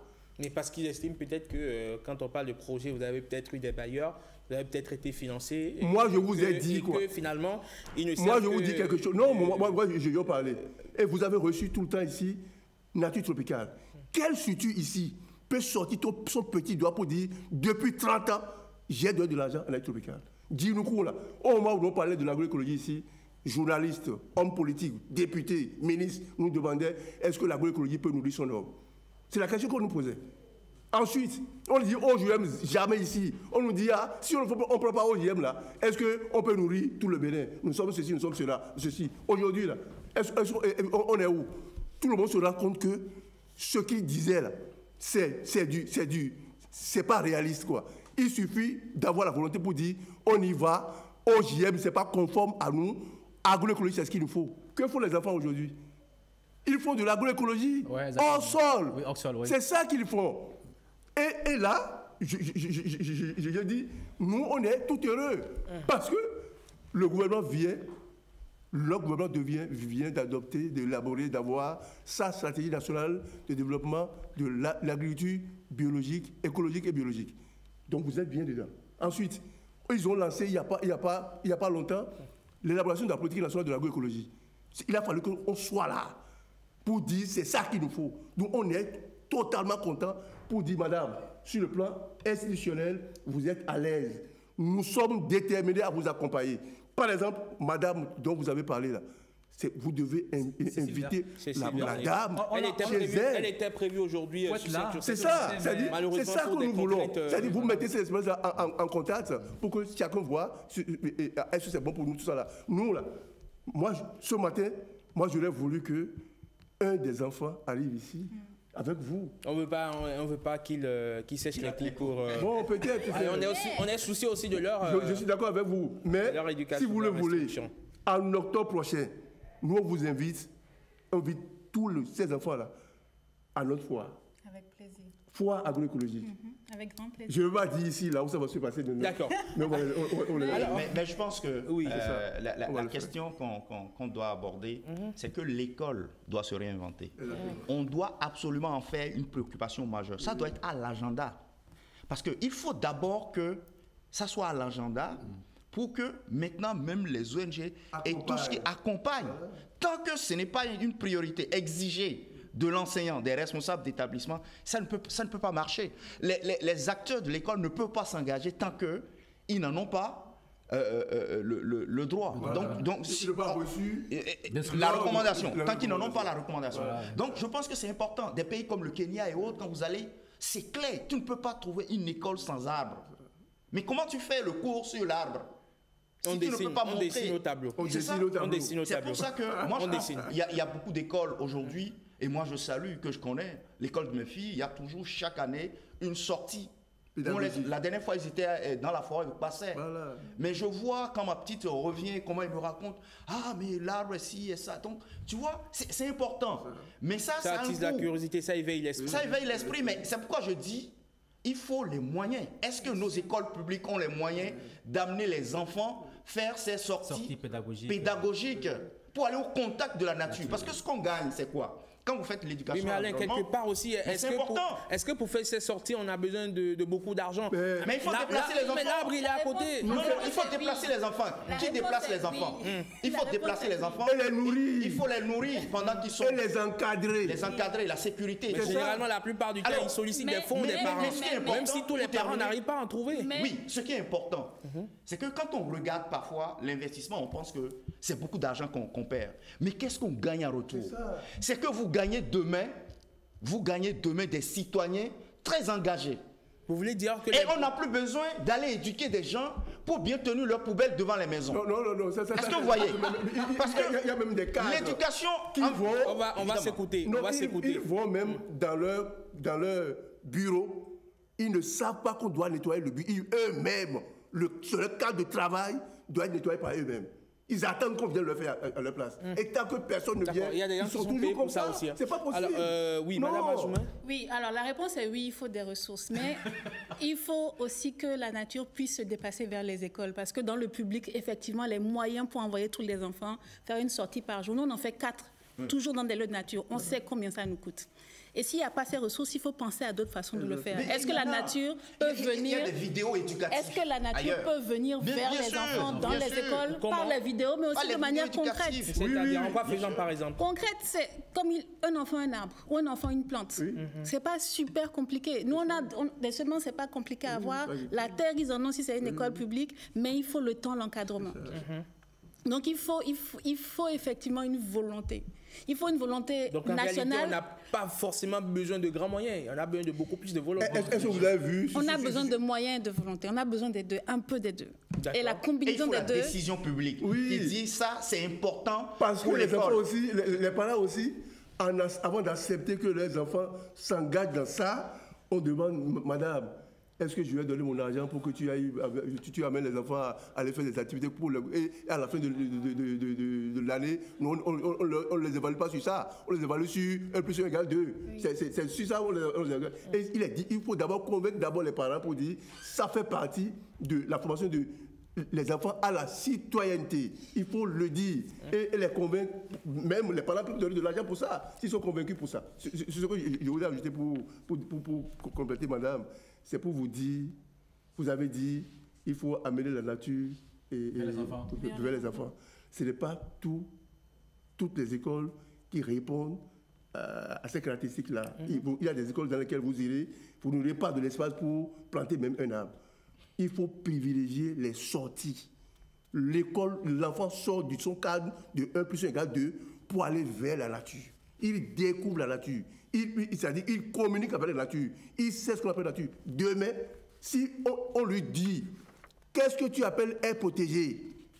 Qu'est-ce que tu appelles forêt? Qu'est-ce que tu appelles savane? Qu'est-ce que tu appelles ceci? C'est-à-dire qu'il est capable de te dire quelque chose Et demain, lorsqu'il est ministre des Finances, tu lui demandes, est-ce qu'on va protéger? Donne l'argent. Il donne ça vite. D'accord. S'il est ministre de l'enseignement, tu lui dis, est-ce qu'on introduit ça dans l'école? Il dit comment? Moi-même là, si je suis ici, c'est parce que je suis passé par là. Madame Azoumé, ça fait finalement combien de temps que vous avez entamé cette expérience? C'est la 4e année. La 4e année. Oui. Donc, ceux qui sont arrivés à la maternelle sont aujourd'hui au CE1 ou au CE2 pour certains. Oui. Est-ce que vous sentez en ces enfants qui ont suivi tout ce processus durant ces 4 années qu'ils sont en train de devenir des champions? Absolument. Et depuis 2 ans, on a même commencé à la maternelle. Donc, dès la petite section, les enfants ont leur bac qu'on a mis au rez-de-chaussée parce que c'était un peu haut de monter au 4e étage. Et on le voit, c'est de meilleurs citoyens. C'est de meilleurs humains aussi parce que ça les apaise d'être en dehors de la classe, de la craie, des choses très contraignantes. Un enfant a besoin d'être en contact avec la nature. Pour apprendre, pour un enfant, il faut des choses concrètes. Donc c'est ça qu'ils aiment aussi, que ça soit très concret. Vous disiez que c'est de meilleurs citoyens, mais c'est de meilleurs consommateurs aussi. Oui, mes enfants ont trouvé que c'est tellement long de faire pousser des tomates. C'est du temps. Et puis ils sont montés 5 semaines de suite et puis ils ont arrosé. Donc ils peuvent comprendre pourquoi il faut payer un peu plus le panier de tomates. Donc ça fait beaucoup de choses qu'on leur transmet. La compréhension de la leçon sur la vie de la plante, là, ça c'est fini, c'est plus un problème. Ce qui était très abstrait avant, maintenant est très concret. Ils l'observent eux-mêmes de semaine en semaine. Donc oui, on voit tous les changements qu'il y a chez les enfants. Et il faut les voir monter au jardin, ils se disputent. C'est vrai, Ah, si tu veux punir un enfant chez moi, il faut dire, si tu fais une bêtise, tu ne vas pas au jardin. C'est tout. Un instant, je vais... Un petit aspect. Vous voyez aujourd'hui, on va marcher, la dame nous donne le piment de ceci, on dit, ah, c'est trop cher. Ah non, c'est trop cher. Lorsque l'enfant fait tout ce processus-là, et il va au marché, on lui présente le produit, il connaît son prix à peu près. D'accord. Il a de la facilité à encourager l'effort du paysan et de la paysanne. À respecter le Alors, Madame Azoumé, vous y consacrez combien de temps par semaine? Les enfants, ils consacrent combien de temps par semaine pour cette activité? Chaque classe de la maternelle au CM2 a 1 heure dans le jardin, obligatoire par semaine. D'accord. Donc, on a 35 semaines de cours, ça fait 35 heures. Et dans l'année, et toutes nos sorties se font dans des milieux naturels. On va dans les fermes, on va dans les forêts, on va partout où il y a de la nature pour qu'ils, justement, soient au contact et fassent des liens entre ce qui pousse à l'école et ce qui pousse dans la terre à une plus grande échelle. D'accord. Mais Emma, ce qu'elle a oublié de dire, c'est qu'elle-même, dès son bas âge, les parents l'ont amené. Oui, mais c'est ça, ça commence. Ça commence quelque part. C'est ce qu'on dit, c'est la chaîne, quoi. Elle transmet. C'est une chaîne. Et c'est pour ça que si nous voulons avoir des citoyens responsables demain, c'est qu'il faut passer par l'école. Oui. Et c'est ce que je dis. Si nous ne voulons pas perdre beaucoup d'argent, aujourd'hui, vous voyez un enfant, moins de 2 ans, qui sait que quand il finit de manger le biscuit, il prend comment on appelle, le sachet et il va le mettre dans la poubelle. Oui. Si cet enfant-là, il grandit, demain, tu n'as pas besoin de lui enseigner que de la voiture, on peut jeter comme ce qu'on voit là. C'est pour cela que notre État doit s'investir davantage. On le fait déjà, mais je pense que c'est insuffisant. Il faut investir davantage. Aujourd'hui, on est en ville, mais regardez dans nos villages, comment on abat les arbres tous les jours. Vous retournez, il n'y a plus le couvert végétal que vous avez laissé il y a 20 ans, il y a 25 ans. Mais parce qu'on dégrade l'écosystème et on ne comprend pas que tous les problèmes qui nous arrivent aujourd'hui, en quelque part... Non, c'est pas business. Mais c'est ça, c'est ce que je dis. Parce qu'on n'a pas véritablement amené donc les enfants à défendre leur propre nature. Parce que si vous leur enseignez ça à l'école et autres, c'est eux qui vont arrêter la saigner. Dans ces milieux où nous avons encore le couvert végétal, où on détruit tout. Au nom de tout. On détruit tout au nom de tout. Donc je pense que c'est important. Et notre école doit se réveiller. Moi je le dis, c'est le chemin, c'est le plus court chemin. Si nous voulons aujourd'hui lutter efficacement contre la pollution, la perte de la biodiversité et tout, c'est maintenant qu'il faut investir. Sinon demain ça va être plus coûteux pour nous et ça va être plus difficile pour nous d'y arriver. Et irrécupérable, irrémédiable. L'année passée, moi, je ne sais pas, j'ai fait venir une vingtaine de jeunes Belges ici qui sont des scouts. Le mouvement scout, c'est un mouvement qui forme l'enfant dans son intégralité. Au moment où tu dis non, il se retire, ils prennent des décisions extraordinaires, des enfants de 15 ans jusqu'à 20 ans comme ça. C'est-à-dire que moi, je suis étonné qu'aujourd'hui, les mouvements scouts ne sont plus fréquents comme ça. C'est-à-dire que si on forme, on admet que le scoutisme revienne encore dans les écoles, c'est ce genre de mouvement qui module l'enfant, qui les forme à la citoyenneté. Je mets l'accent sur la citoyenneté. L'enfant sait ses droits et ses devoirs. Il sait ce qu'il doit faire, ce qu'il ne fera pas. Est-ce que notre école est encore dans cette trajectoire aujourd'hui? Nous devons revoir. Il ne suffit pas de mettre des milliards. Les cantines, c'est bien. Il n'y a pas de problème. Ils vont manger. Mais c'est-à-dire que l'enfant doit s'occuper de son cadre de vie. Il doit être capable de défendre ça. C'est la question qui le dit. Vous voyez? Messieurs, on a encore 2 petites minutes. On va penser donc évidemment à bien les gérer pour déjà nous même être disciplinés sur le plateau. C'est cela. Allez, Madame Razoumen, quels sont vos projets avec cette école et comment est-ce que vous comptez évangéliser, je me permets de dire ce mot, d'autres écoles à votre, pour ne pas dire convaincre d'autres personnes à votre évangile? Alors, au niveau de notre école, les 2 prochaines étapes, c'est d'inscrire le jardin dans le curricula, parce qu'on peut tout enseigner dans un jardin. Les maths, le français, le SVT, on peut tout enseigner. Donc ça, c'est le premier projet. Comment développer des cursus scolaires ou des programmes scolaires qui peuvent être enseignés en pleine nature. Et c'est ce sur quoi on travaille actuellement. Je vous invite jeudi, parce que les enfants font la récolte et ils vont cuisiner un repas sur la base de la récolte. Jeudi, 10h, petit poussé. Si vous voulez faire un repas, si vous voulez faire le repas de la récolte jusqu'au repas. Je serai sur d'autres fronts, mais on va déléguer William qui ira goûter pour... Il a l'habitude d'aller. De toutes les façons. Tu lui donnes encore. Alors William, c'est quoi votre prochaine quête? On ira faire quoi, découvrir quoi désormais? Non, mais je me dis, c'est vrai qu'on va souhaiter, comme l'a dit M. Sabo, avoir les enfants ici pour les entendre. C'est-à-dire de vivre, voir quoi, dire ce qu'ils en pensent. Je me dis peut-être qu'on va consacrer une émission du portail de l'environnement, peut-être au niveau de ce jardin, de cette école, pour voir un peu comment sont les enfants. Voilà. Une causerie, on pourra faire une causerie. Une causerie, pourquoi pas. Allez, c'est tout bénéf pour vous, et pour le portail de l'environnement. Exactement. Qui se réinvente aussi pour se mettre au standard de Bénin TV.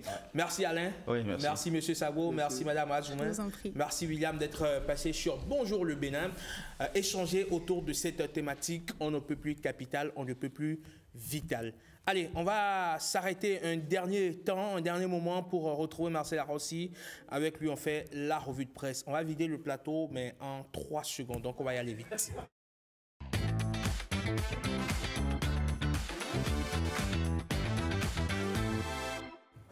La revue de presse de Marcel Arrossi. Marcel, à la une, l'alliance stratégique entre le Bénin et la Slovénie.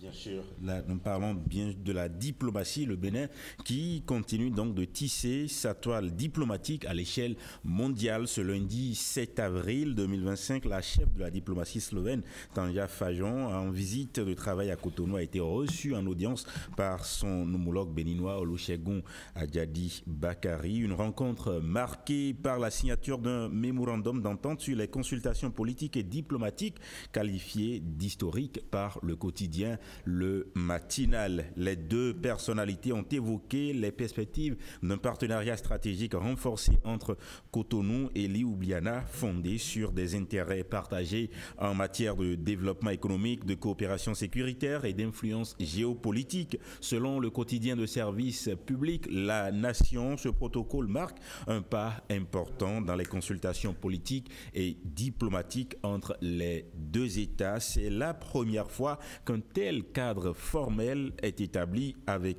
pour ambition d'organiser des échanges réguliers sur les sujets régionaux et internationaux d'intérêt commun. Mais au-delà des relations bilatérales, l'enjeu est aussi continental. En sa qualité de vice-première ministre de l'Union européenne, Tanja Fajon a souligné le rôle central que le Bénin est appelé à jouer lors du prochain sommet Union européenne-Union africaine prévu en fin d'année. Pour elle, le Bénin est désormais un partenaire stratégique en Afrique de l'Ouest, rapporte Le Matin matinale. Positionnement qui conforte la visibilité et l'ancrage du pays dans la diplomatie régionale et internationale. Par ailleurs, les discussions ont permis d'aborder les défis sécuritaires auxquels fait face le Bénin. La ministre slovène a réitéré la volonté de l'Union européenne de soutenir le pays dans sa quête de sécurité nationale et régionale tout en accompagnant son développement inclusif. La nation retient que ces accords ouvrent la voie à une collaboration accrue dans divers domaines, confirmant la dimension multisectorielle de cette coopération émergente. En définitive, et à mon avis, cette visite marque un tournant. Elle ne se limite pas à des engagements de principe, elle incarne plutôt une volonté concrète d'arrimer le Bénin à de nouveaux pôles d'influence européens, notamment dans un contexte international où les partenariats agiles et ciblés deviennent un levier majeur de développement et de sécurité. Et puis au Niger, le Hausa devient langue officielle. Le français est relégué à une simple langue de travail.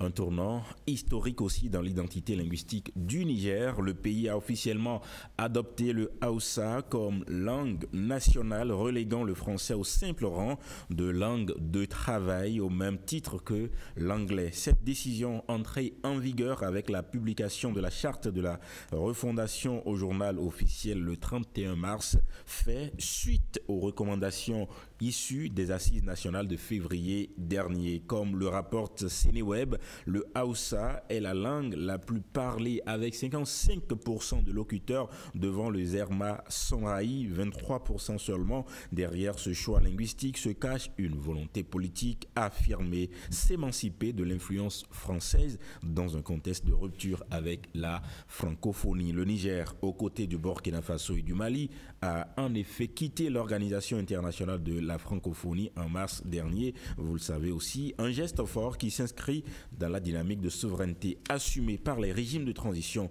Selon RFI, cette charte promulguée par le général Abdourahmane Tiani le 26 mars se substitue à la constitution suspendue après le coup d'État du 26 juillet 2023. L'article 12, particulièrement scruté, ne mentionne plus de langue officielle, mais établit une liste de 11 langues parlées au Niger, parmi lesquelles le Hausa est érigé comme seule langue nationale. Le changement est aussi profond, symbolique, mais aussi potentiellement clivant, alors que la précédente constitution reconnaissait à toutes les langues communautaires un statut égal. Cette réforme suscite des interrogations.